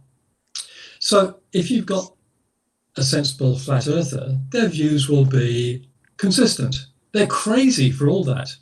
Why are they crazy? Well, because they keep inventing all these ad hoc hypotheses to defend their views. So even if you think that consistency is a necessary condition for coherence, there are lots of other conditions too. And once you realize there are lots of other conditions, it may well be that these outweigh inconsistency. So, for example, in a minute, we're going to talk a little bit about the liar paradox. Now, there are many different supposed solutions to the liar paradox. Some say that the liar sentence is both true and false, so you need a paraconsistent logic, and there are plenty of others. But you can at least argue, although this is contentious, that the paraconsistent solution is simpler than the others, It unifies a number of different phenomena. It's more powerful than its rivals. Now, all these arguments are contentious. We can go into them when we get to the Liar paradox, if you like.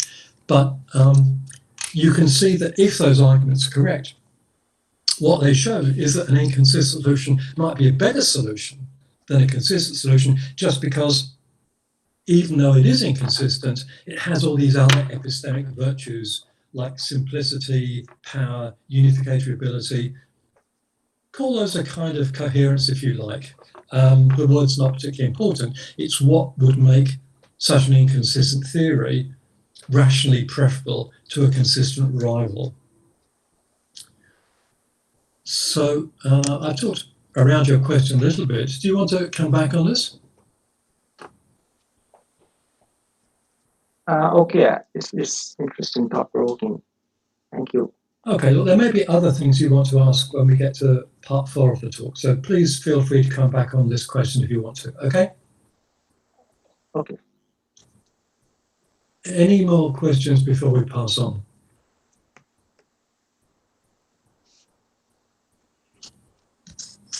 Okay, so let's move to the third part of the talk. Let me give you a formal paraconsistent logic. As I've explained, there are many different formal paraconsistent logics which appeal to different techniques. I'm only going to give you one because it's nice and simple. And it's called first degree entailment. The name's not important. But I'm going to explain what first degree entailment is. Now, to do that, it's easiest to start with classical logic. So most of you will know this, I presume, but let's talk a little bit about the semantics of so-called classical logic. So in classical logic, there are things called interpretations, models, situations. I call them situations. And every situation divides up the set of sentences into two, the truths and the falses. Okay, where those two classes are exclusive and exhaustive. Every formula is in one, but not both. Okay, so a classical situation partitions the sentences into these two classes. And you can use those two classes to state the truth conditions of the connectives that we know and love. So not A is true in a situation if A is false, and not A is false in a situation if and only if A is true. Normally when you do classical semantics, you don't bother with the second clause of falsity because it kind of follows from the fact that you're dealing with an exclusive and exhaustive partition, but just wait, we're going to need it. Anyway, those are the truth and falsity conditions of negation in classical logic. While we're talking about connectives, let me remind you what the truth conditions for disjunction and conjunction are as well. A or B is true in a situation if A is true or B is true, and A or B is false in a situation if A is false and B is false. And the truth and falsity conditions for conjunction are the dual ones. A and B is true in a situation if A is true and B is true. A and B is false in a situation if A is false or B is false. So you've seen these things before. Okay. So that's the idiot's guide to classical semantics. And if you look at those semantics, you can see that A and not A can never be both in the true part of the partition or the false part, because if A is true, its negation is false, and if B is false, its negation is true. Okay. So you can never have a sentence and its negation both true together. All right. Well, there's something about classical logic I haven't told you. Actually, there's lots about classical logic I haven't told you, but one really crucial thing is the definition of validity. Actually, it's easier to define invalidity. An inference is invalid if there's an interpretation where all the premises are true and the conclusion is not. So an inference is invalid if you can find a situation which makes the premises true and the conclusion not true. Okay, that's an invalid argument. So a valid argument is one that's not invalid. So a valid argument is one such that whenever all the premises are true, so is the conclusion. Okay. Now, if you think about it, what that shows is the inference of explosion is valid vacuously. Okay. So an invalid inference is one where there's a situation where both the premises are true and the conclusion is not.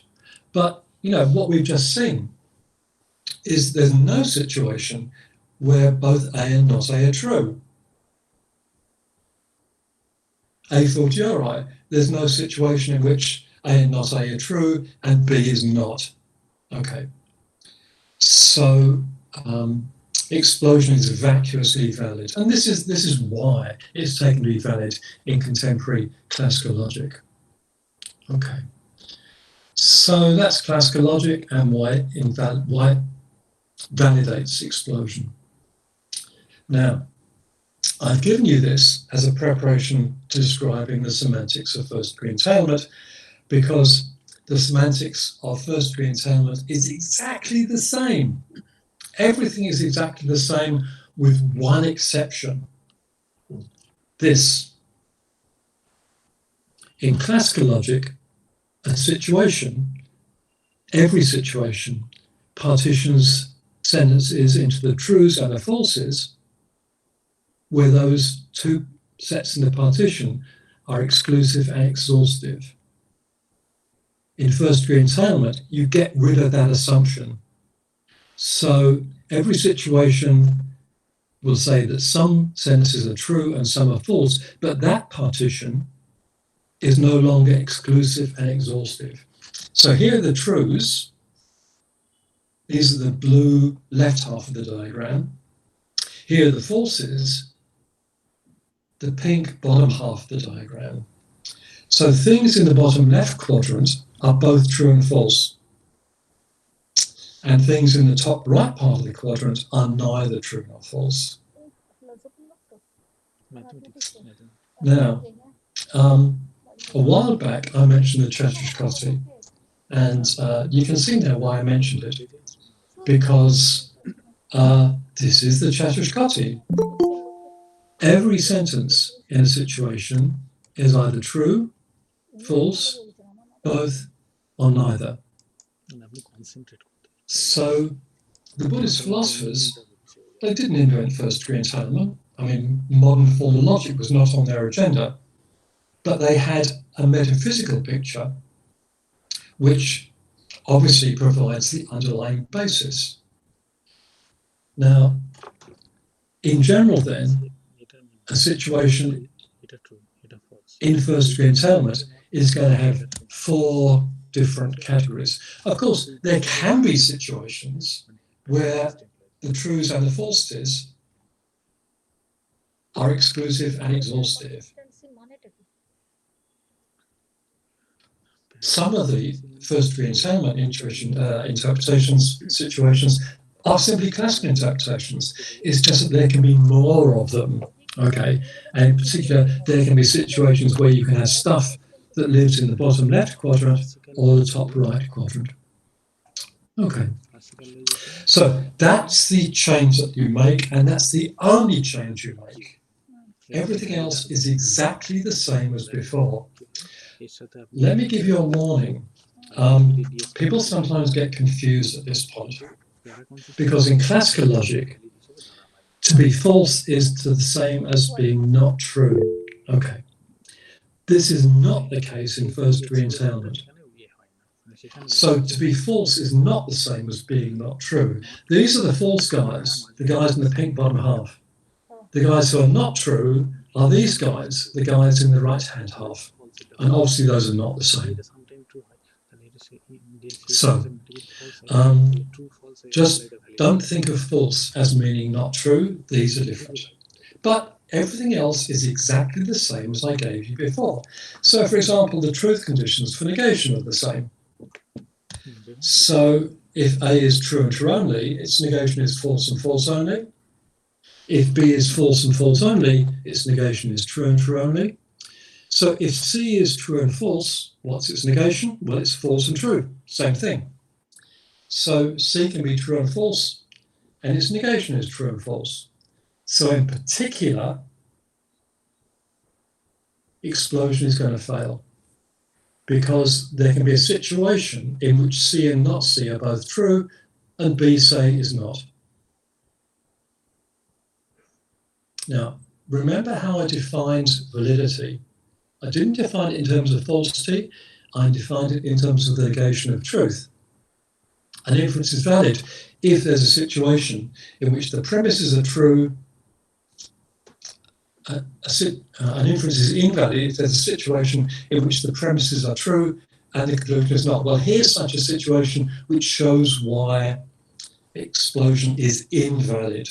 Both premises are true, okay, they're false as well, but they're true. They're in the left-hand quadrant. But an arbitrary B, say this one, is not. And if you play around with disjunction, you'll also see that it invalidates Williams' machine, as you might expect.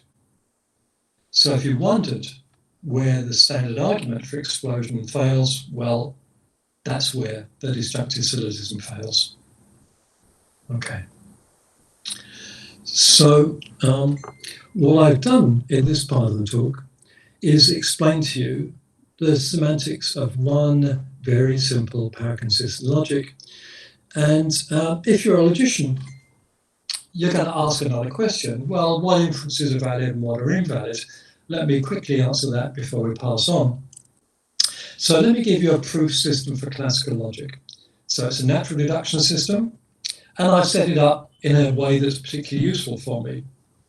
These are the inferences for conjunction, they're standard. These are the inferences for disjunction, they're standard. Here are some inferences concerning negation. You've got double negation and both forms of De Morgan. And then you've got two more inferences, one of which is excluded middle and one of which is explosion. So that is a sound and complete natural deduction system for classical logic. It's now, given this system, it's now easy to get a proof system of first degree entailment. You just get rid of the last two inferences. So this one, okay, is really telling you that you've got excluded middle. So there's nothing in the top right-hand quadrant of any interpretation. This one is really telling you there can't be anything in the bottom left quadrant. So it rules out things which are both true and false. So you can get a proof system of first degree entailment just by taking this proof system for classical logic and getting rid of those two inferences. All right. There's a lot more to be said about that, but that will give you some idea of what proof system will capture first degree entailment. Okay, so that's the end of this part of the talk, and I've at least shown you what one modern formal power-consistent logic looks like. The last part of the talk is on some possible applications of power consistency. But again, this seems like a good place to pause and see if people want to ask questions.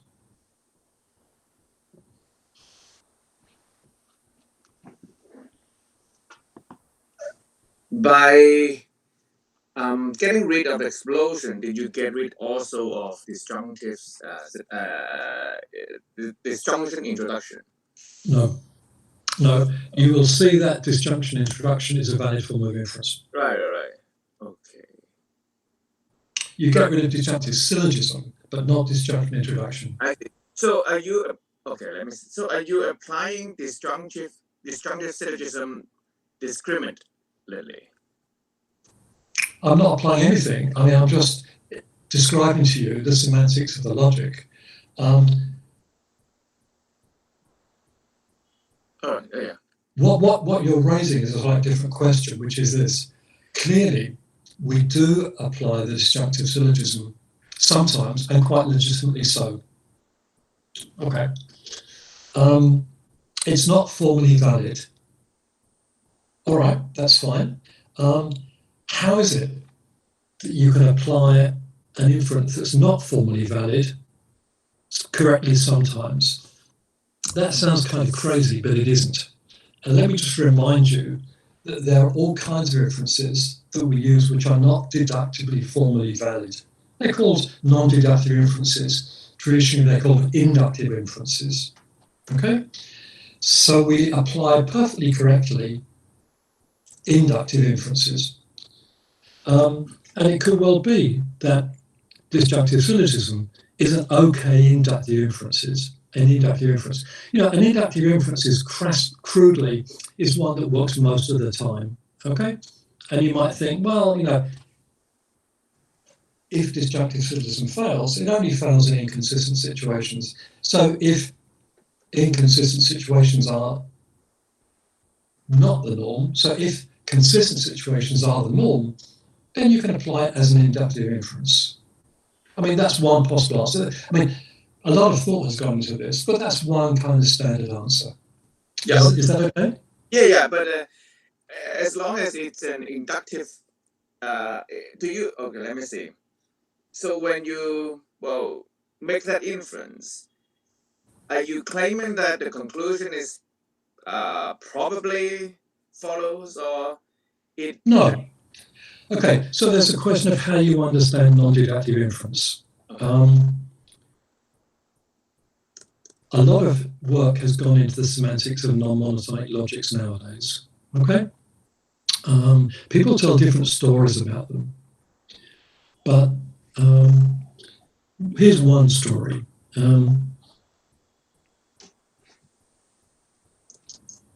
A non-deductive inference is acceptable if the conclusion holds in all the normal situations where the premises are true.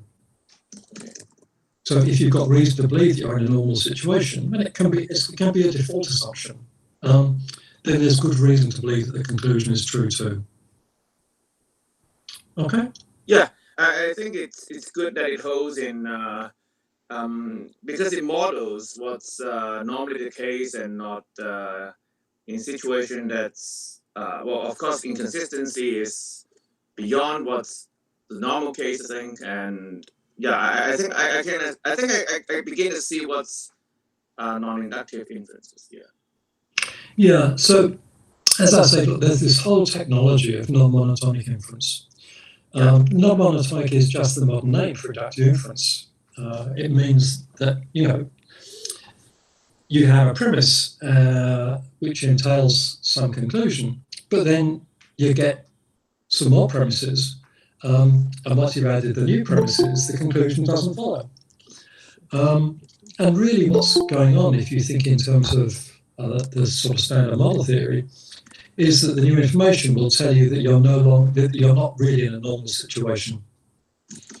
So given the assumption, the sort of default assumption, you're in a normal situation, then the conclusion follows from your premise. But once you've got this information or premises which tells you that you're no longer in a normal situation, then that conclusion lapses. That's kind of standard techniques of non-monotonic logic. I see. Well, of course, we would want logic to extend knowledge, right? Because of course. But of course. It seems that with more information, we come to know less because there are the inferences that we can't make before we have those information. And of course. Yeah. Of course. Yeah. Welcome to the real world. Okay. So, most people who reason do not use deductive logic, they use inductive logic. Right. If you're a doctor, if you're a lawyer, if you're a chemist, okay, you'll almost certainly use maybe a few deductive inferences, but most of your reasoning will be non-deductive. Right. It's only in mathematics and bits of philosophy that you tend to use only deductive inferences. In the real world out there, we reason non-deductively most of the time, such is life. Okay? All right. Yeah. Thank you very much. You're welcome. I was wondering if there is any philosophical or metaphysical presupposition behind the semantics of constituent entailment. For example, you imagine a logical world where you have in your domain individual objects. Do you have any particular metaphysical presupposition behind the semantics? It depends what you're calling metaphysical. I mean, in some sense, your assumptions about truth are metaphysical, but you seem to be interpreting as a thesis about objects, okay? If that's what you mean, then the answer is no. There are no particular assumptions that are made. What you're assuming is that there are situations such that in those situations a contradiction may hold. But you're not even assuming that those situations in which contradictions hold are actual. I mean, we reason out many kinds of situations, actual situations, possible situations, maybe even impossible situations. All that's important is that in some of the situations which fall within the ambit of logic, contradictions can hold. But you may think that these are merely possible. You may think that these are impossible. Some paraconsistent logicians think that some of the inconsistent situations are actual. That's a view called dialethism, and we'll come to it briefly towards the end. But most paraconsistent logicians are not dialethists. They're quite happy with the thought that you can have inconsistent situations, but these won't be actual situations. Sorry, I wanted off your question a bit. Do you want to come back to that? But when you talk about situations, that take place in some world, right? So you suppose the world, right? If you want, yeah, I mean, interpretations of first order logic or propositional logic are not exactly worlds, but they're pretty close. So you can think of these as worlds if you like. It won't do any harm for the present.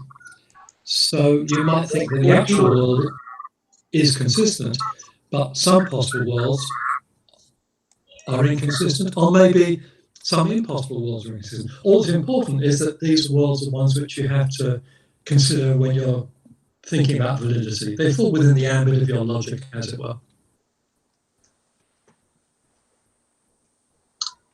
So do you think it does not presuppose a particular type of world? The question was, does it presuppose a particular type of world? Well, you have a particular type of objects.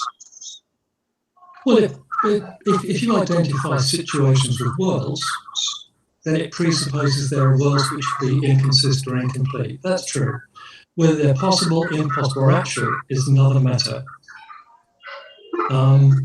But you're assuming about these worlds nothing other than they can be inconsistent or incomplete. Then you are assuming that, but that's all you're assuming. Okay, thank you.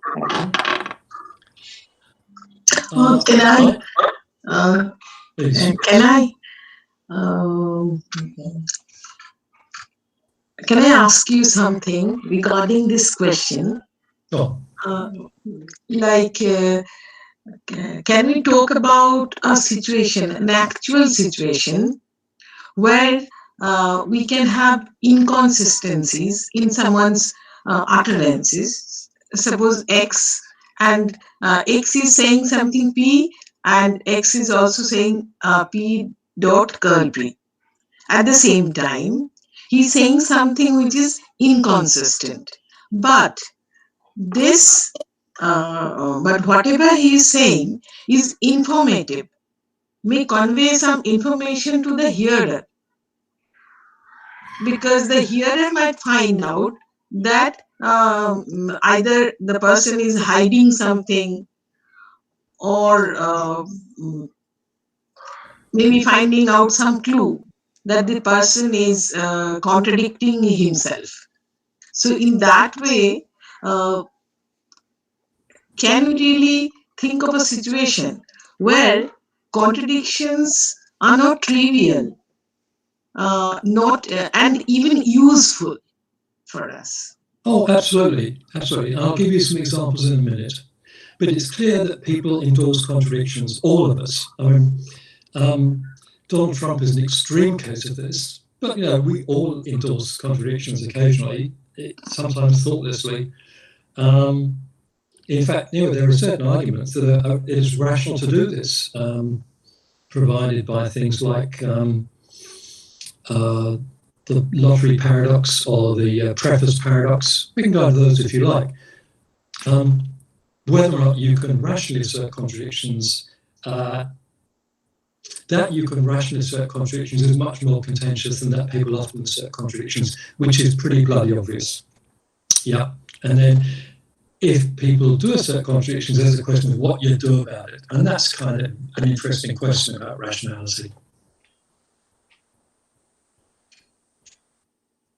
Okay.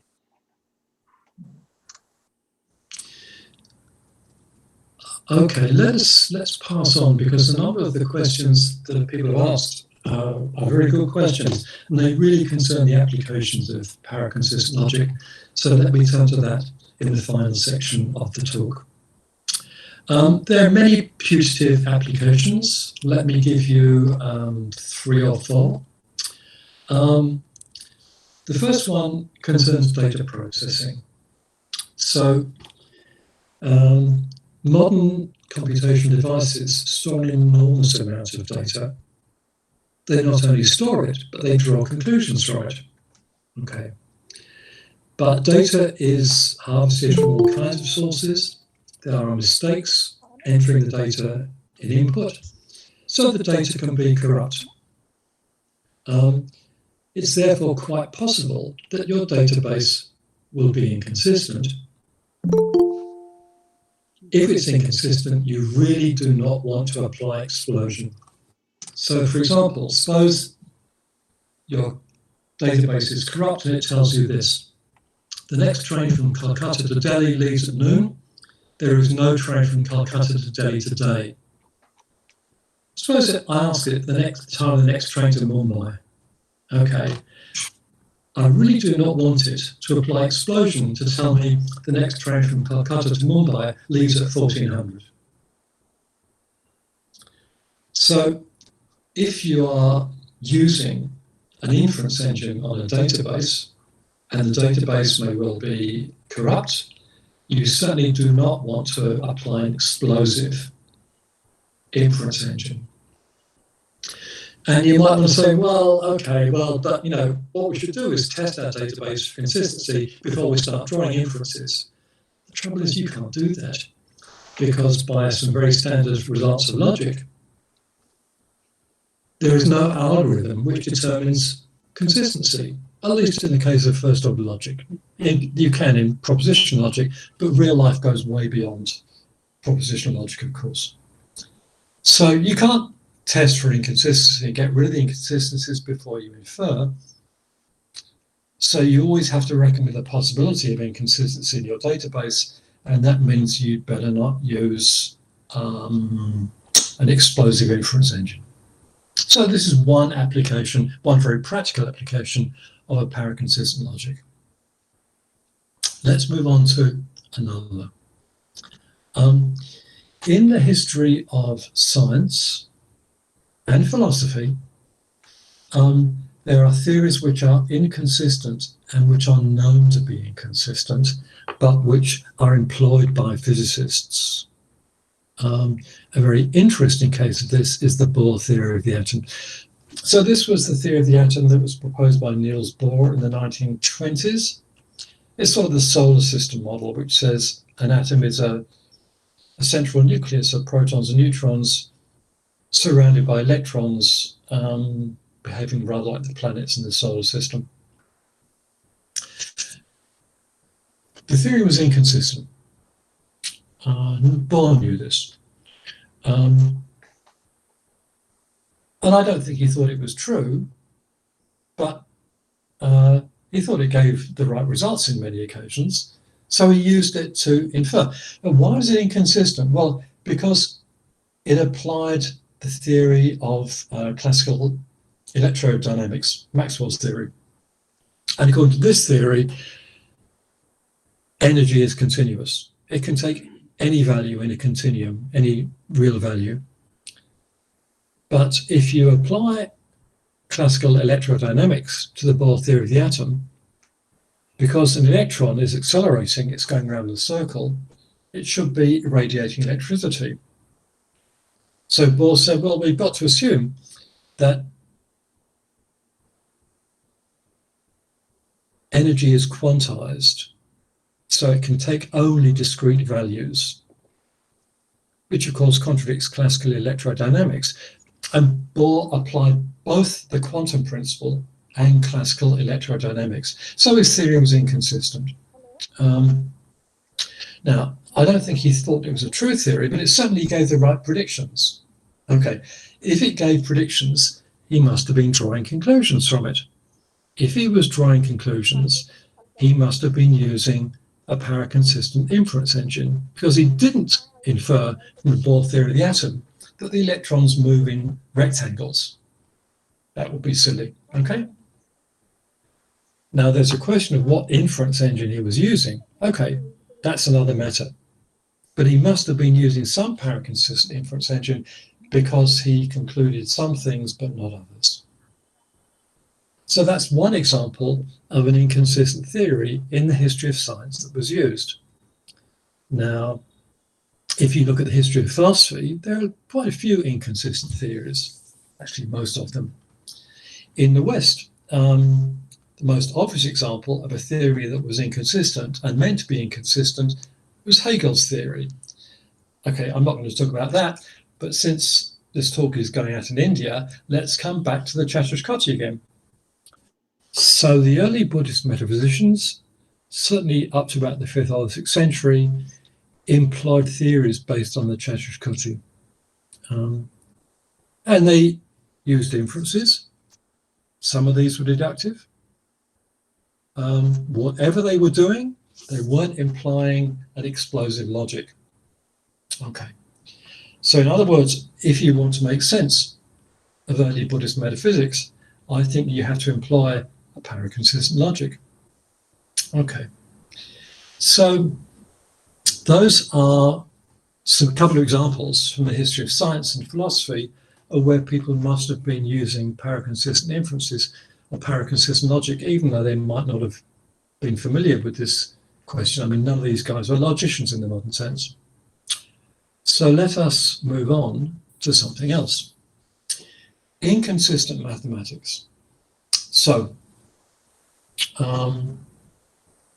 we're familiar with many mathematical structures, and the standard ones are usually based on classical logic. Standard group theory, topology, and so on. But we now know that there are there are mathematical theories which can be based on other logics, like intuitionist logic and paraconsistent logic. So these are perfectly good mathematical structures which are worthy of consideration. Let me give you a very, very simple one. It's actually from topology. Let's suppose that you've got a topological space. Let's suppose it's the real line. And let's suppose that we partition this into two parts, call them left and right. Okay, so everything in the left is less than everything in the right. And there's a division point, which is P. Now, does P belong to the left or the right? Well, if you imply a consistent logic, it's got to be one but not the other. It can't be both. But applying the techniques of paraconsistent logic, you can suppose that it's a contradictory point. So here's a perfectly good paraconsistent specification of the status of P. If x is less than or equal to P, x is in left and it's not in right. If P is x is greater than equal to P, then x is in right, but it's not in left. So that's a perfectly coherent paraconsistent specification. things in left and right, other than P, are perfectly consistent, but this guy P is contradictory. It's both in left and right, and not in left and not in right. Now, that doesn't sound terribly interesting. It's pretty boring, but actually it's kind of interesting because it has some fascinating implications. So let me give you one. You're familiar with impossible pictures. I think when I started, I gave you a picture from an Escher diagram. Now, we know that there are lots of these things. Here's one, some impossible steps. Just look at it for a minute. Now, this impossible situation has a structure. It's not anarchic, okay? And if you give an if you give a description of the situation, you will see exactly that one of the borderlines has to be inconsistent. So, for example, take this line here, right? Look at it, it's 90 degrees to the horizontal. Now look at this plane. It's horizontal, so it's at 0 degrees to the horizontal. Now look at this line here. It's both at 90 degrees to the horizontal and at 0 degrees to the horizontal. So this boundary in the inconsistent diagram is inconsistent. Of course, that's exactly what makes it an impossible diagram, right? It can't be realized because the structure as depicted has inconsistent properties. But to give a mathematical characterization of the picture, you need to describe this line in inconsistent terms. But you don't want everything to be true of this situation. In other words, if you start inferring things from this mathematical specification, you want to use a pair of consistent logic, because you don't want to infer that this top step is vertical. Okay, that's crazy. So inconsistent mathematical structures actually have some important applications, namely to make possible a mathematical description of inconsistent pictures. Okay, so that's the third possible application. Let me come to the fourth. Now, if you think about it, none of the applications that I've mentioned so far presume that the inconsistencies are true. The database is corrupt. Bohr thought his theory was only an approximation. Buddhist metaphysics might be false. No one thinks that there are really inconsistent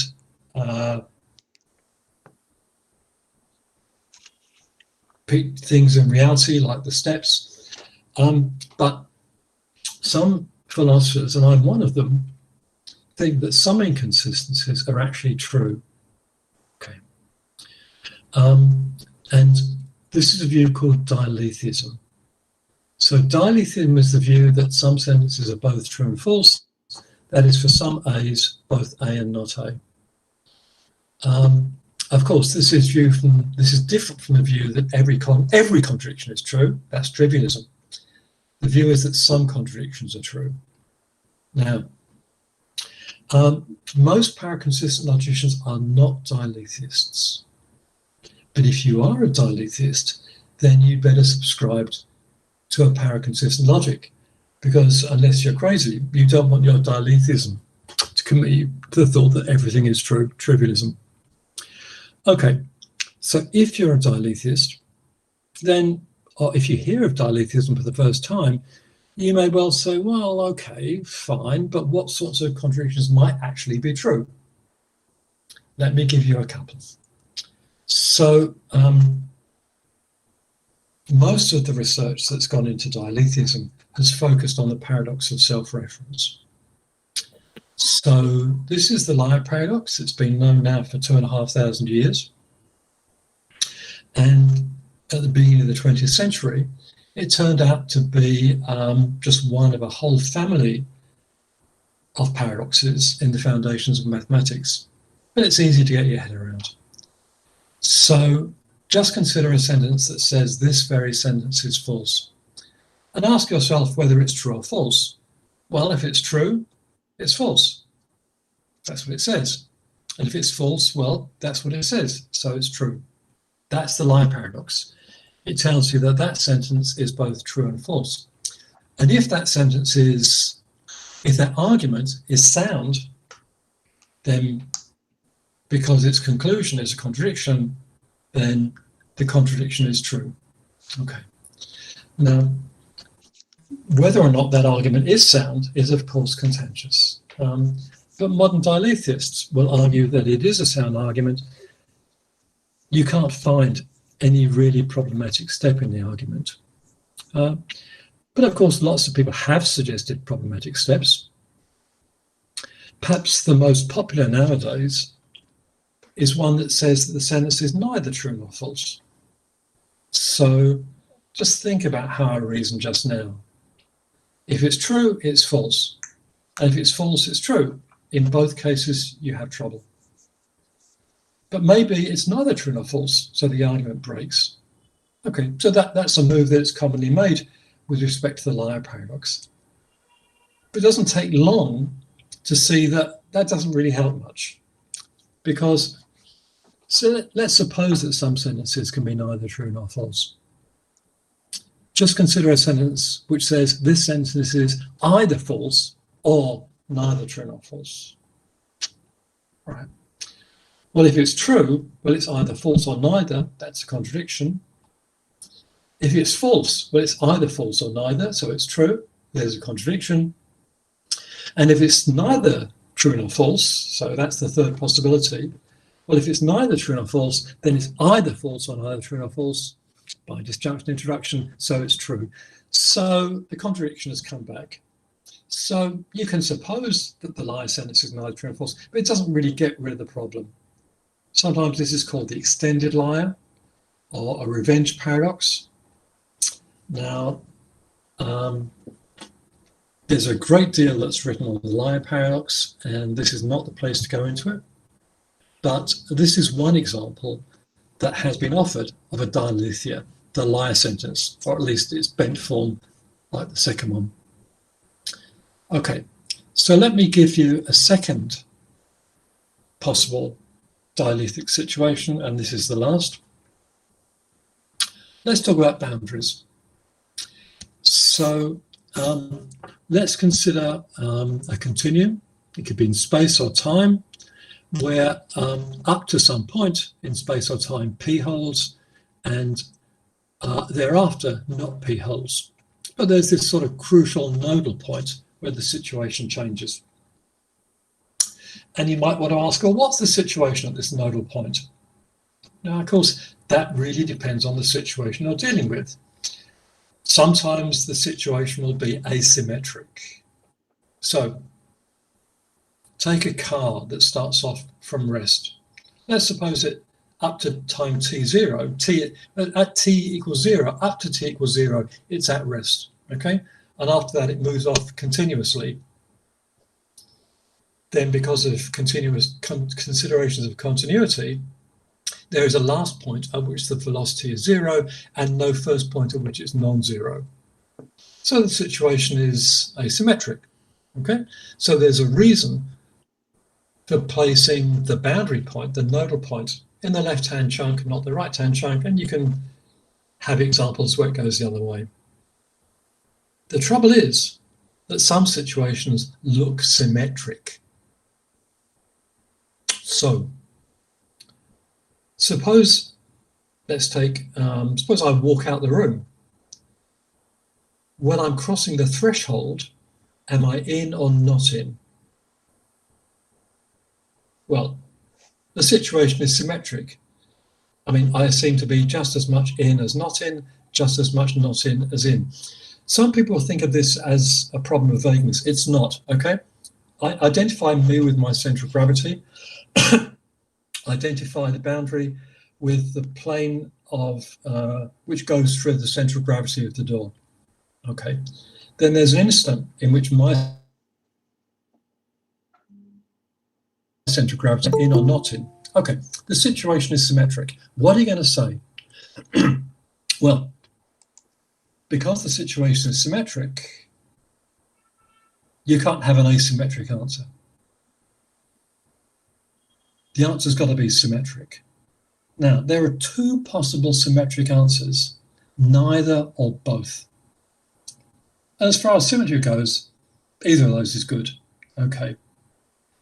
So, can there be symmetric situations where you seem pretty much forced into the both situation? And the answer is yeah. Here's one. This example is actually due to C.S. Peirce at the end of the 19th century. Suppose you've got an area partitioned into a red half and a black half. What colour is the boundary? This is symmetric, right?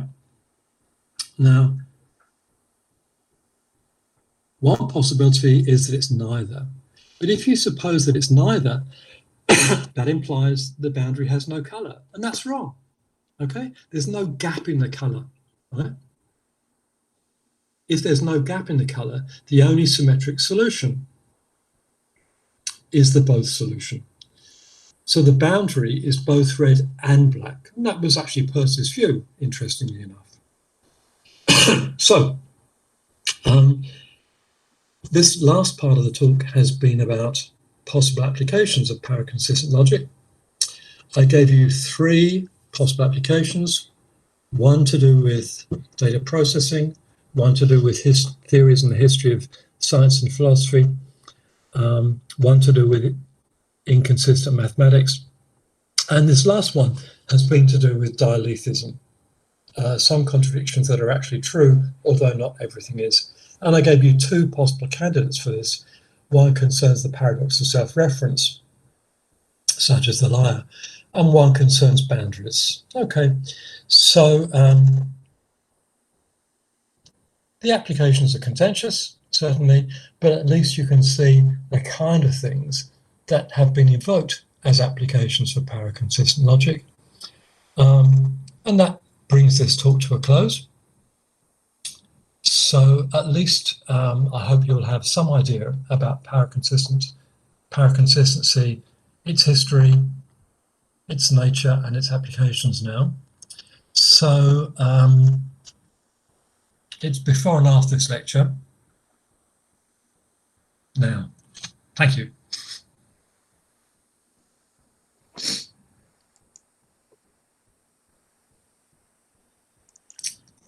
Okay, can I raise a question? Yes, Please do. yes, please continue. Okay. About the color boundary thing, I'm wondering whether if there's something like, well, I guess we have a mathematical notion of a point, right? Mm. I don't see how it is not that. Yeah, there's a point at which it is there's a point at which it is black, and if we go left, it will be. We will reach a point when it is red, and I guess you push. So what's the color that's between the transition point, right? I guess that's what you would say. Suppose Yeah, what's the color of the boundary? Yeah, well, okay, because I was thinking that it's you presuppose the indivisibility of a line, but if there's something like a point that's no longer divisible, and I'm saying that that point it's black and then it's red when we go left. The problem is whether you presuppose the indivisibility of a line. No, on the contrary, I'm presupposing that it's not indivisible. Okay, look, I haven't assumed that the line is made of points, although I actually think that's true. What we're talking about is the boundary line itself, which is a two-dimensional object. Okay. And the question is, what color is that? Okay. Now, look, if the two-dimensional line were divisible, you could say its left-hand side is red and its right-hand side is black. Okay, you can say that, but of course the line is a two-dimensional object, doesn't have a left side and a right side. So I'm precisely not presupposing the divisibility of the line. Okay, well, I have to think about that. Sorry. Yeah. Okay. Yeah. Can I ask another question? Please. I was wondering, what do you actually do when you try to apply paraconsistent logic to Chatushkoti? Is it a kind of translation from one language to another? From the natural language to an artificial logical language? Is it a kind of translation? Yeah, look, good question. Let's step back a second. Okay, look, when we reason, we don't reason in a formal language. You know, even in mathematics, you know, open a mathematics journal, look at the pages, you will see mathematicians reasoning, and they're not reasoning in a formal language. They use a natural language, like English or Hindi. Of course, it might be a natural language augmented with certain technical terms. Lots of areas of thought are like that, but they're reasoning in natural language. Now, one thing that logicians do is try to give an account of what inferences are okay and what inferences are not okay when we reason in a natural language. And to answer that question, you have to suppose that in some sense, a natural language can be translated into a formal language. You know, and this is something you learn when you do Logic 100. You learn how to take a formal language, like the language of first order logic, and translate it into natural language and the other way. So this very procedure requires you to presuppose some kind of intertranslation between a formal language and a natural language. And your question about how this applies to the Chatushkoti is, well, in exactly the same way. I mean, if you think that the ancient Indian logicians were reasoning using the Chatushkoti and therefore using first degree entailment, then you've got to presuppose that they had this kind of translation in mind. Okay? But it's nothing to do with the Chatushkoti as such. It's to do with the application of formal logic in general. Okay. Thank you. You're welcome. Any other question? It's an excellent lecture and the examples are very much interesting. Thank you so much. Thank you, Mandeepa. I know we're supposed to finish now, but I don't mind answering some more questions if people want to ask them.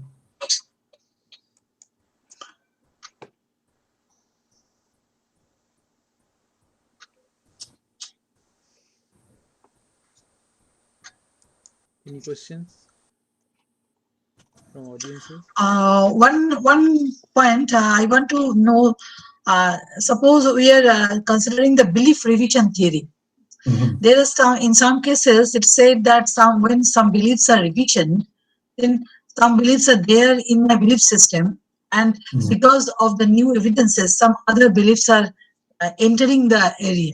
So, is it can it be an example of self-contradictory beliefs or statements? Can it be an example? If I understand what you mean, I don't think so. So if you have a situation of belief revision, you may well have the case where one belief is replaced by its negation. Yeah. That's not an example of a dilethia. It's not even an example where you need paraconsistent logic, because P was in the belief system at one time and not P was in the belief system at another.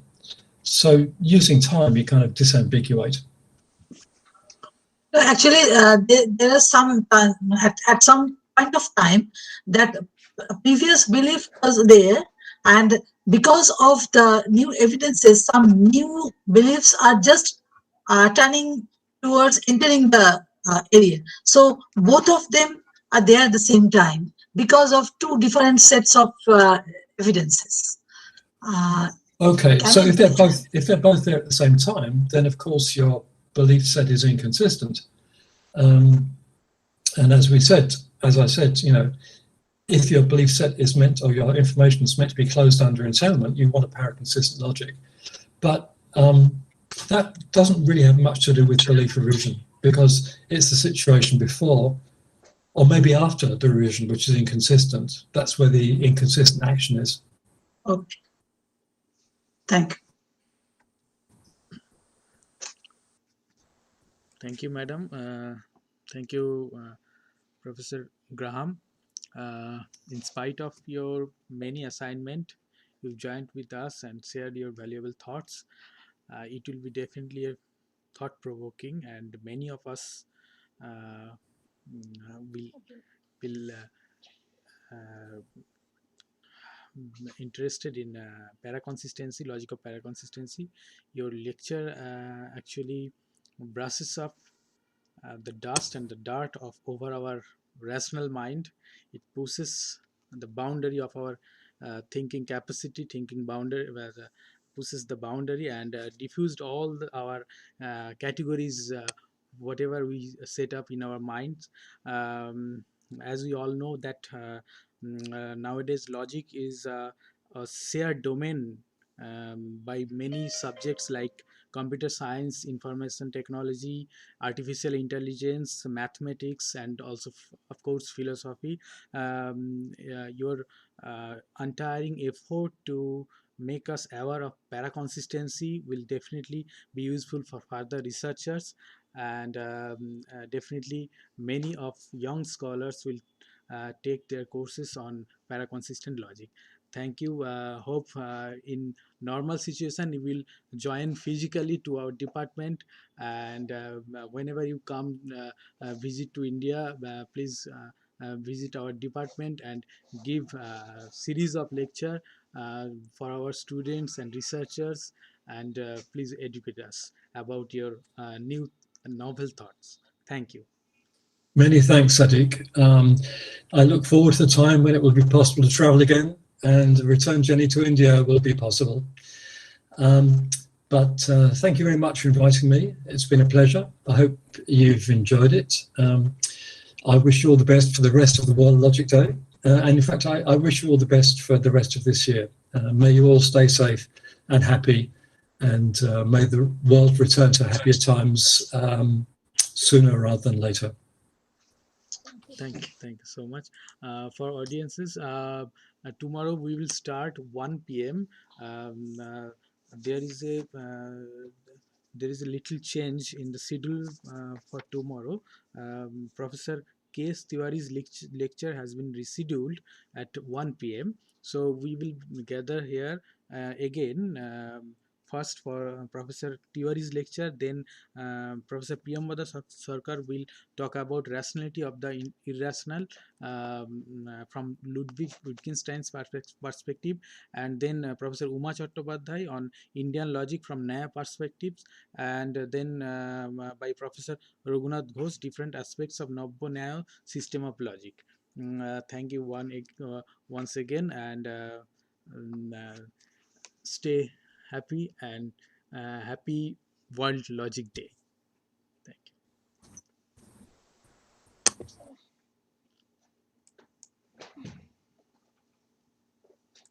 And করলাম তো বাবা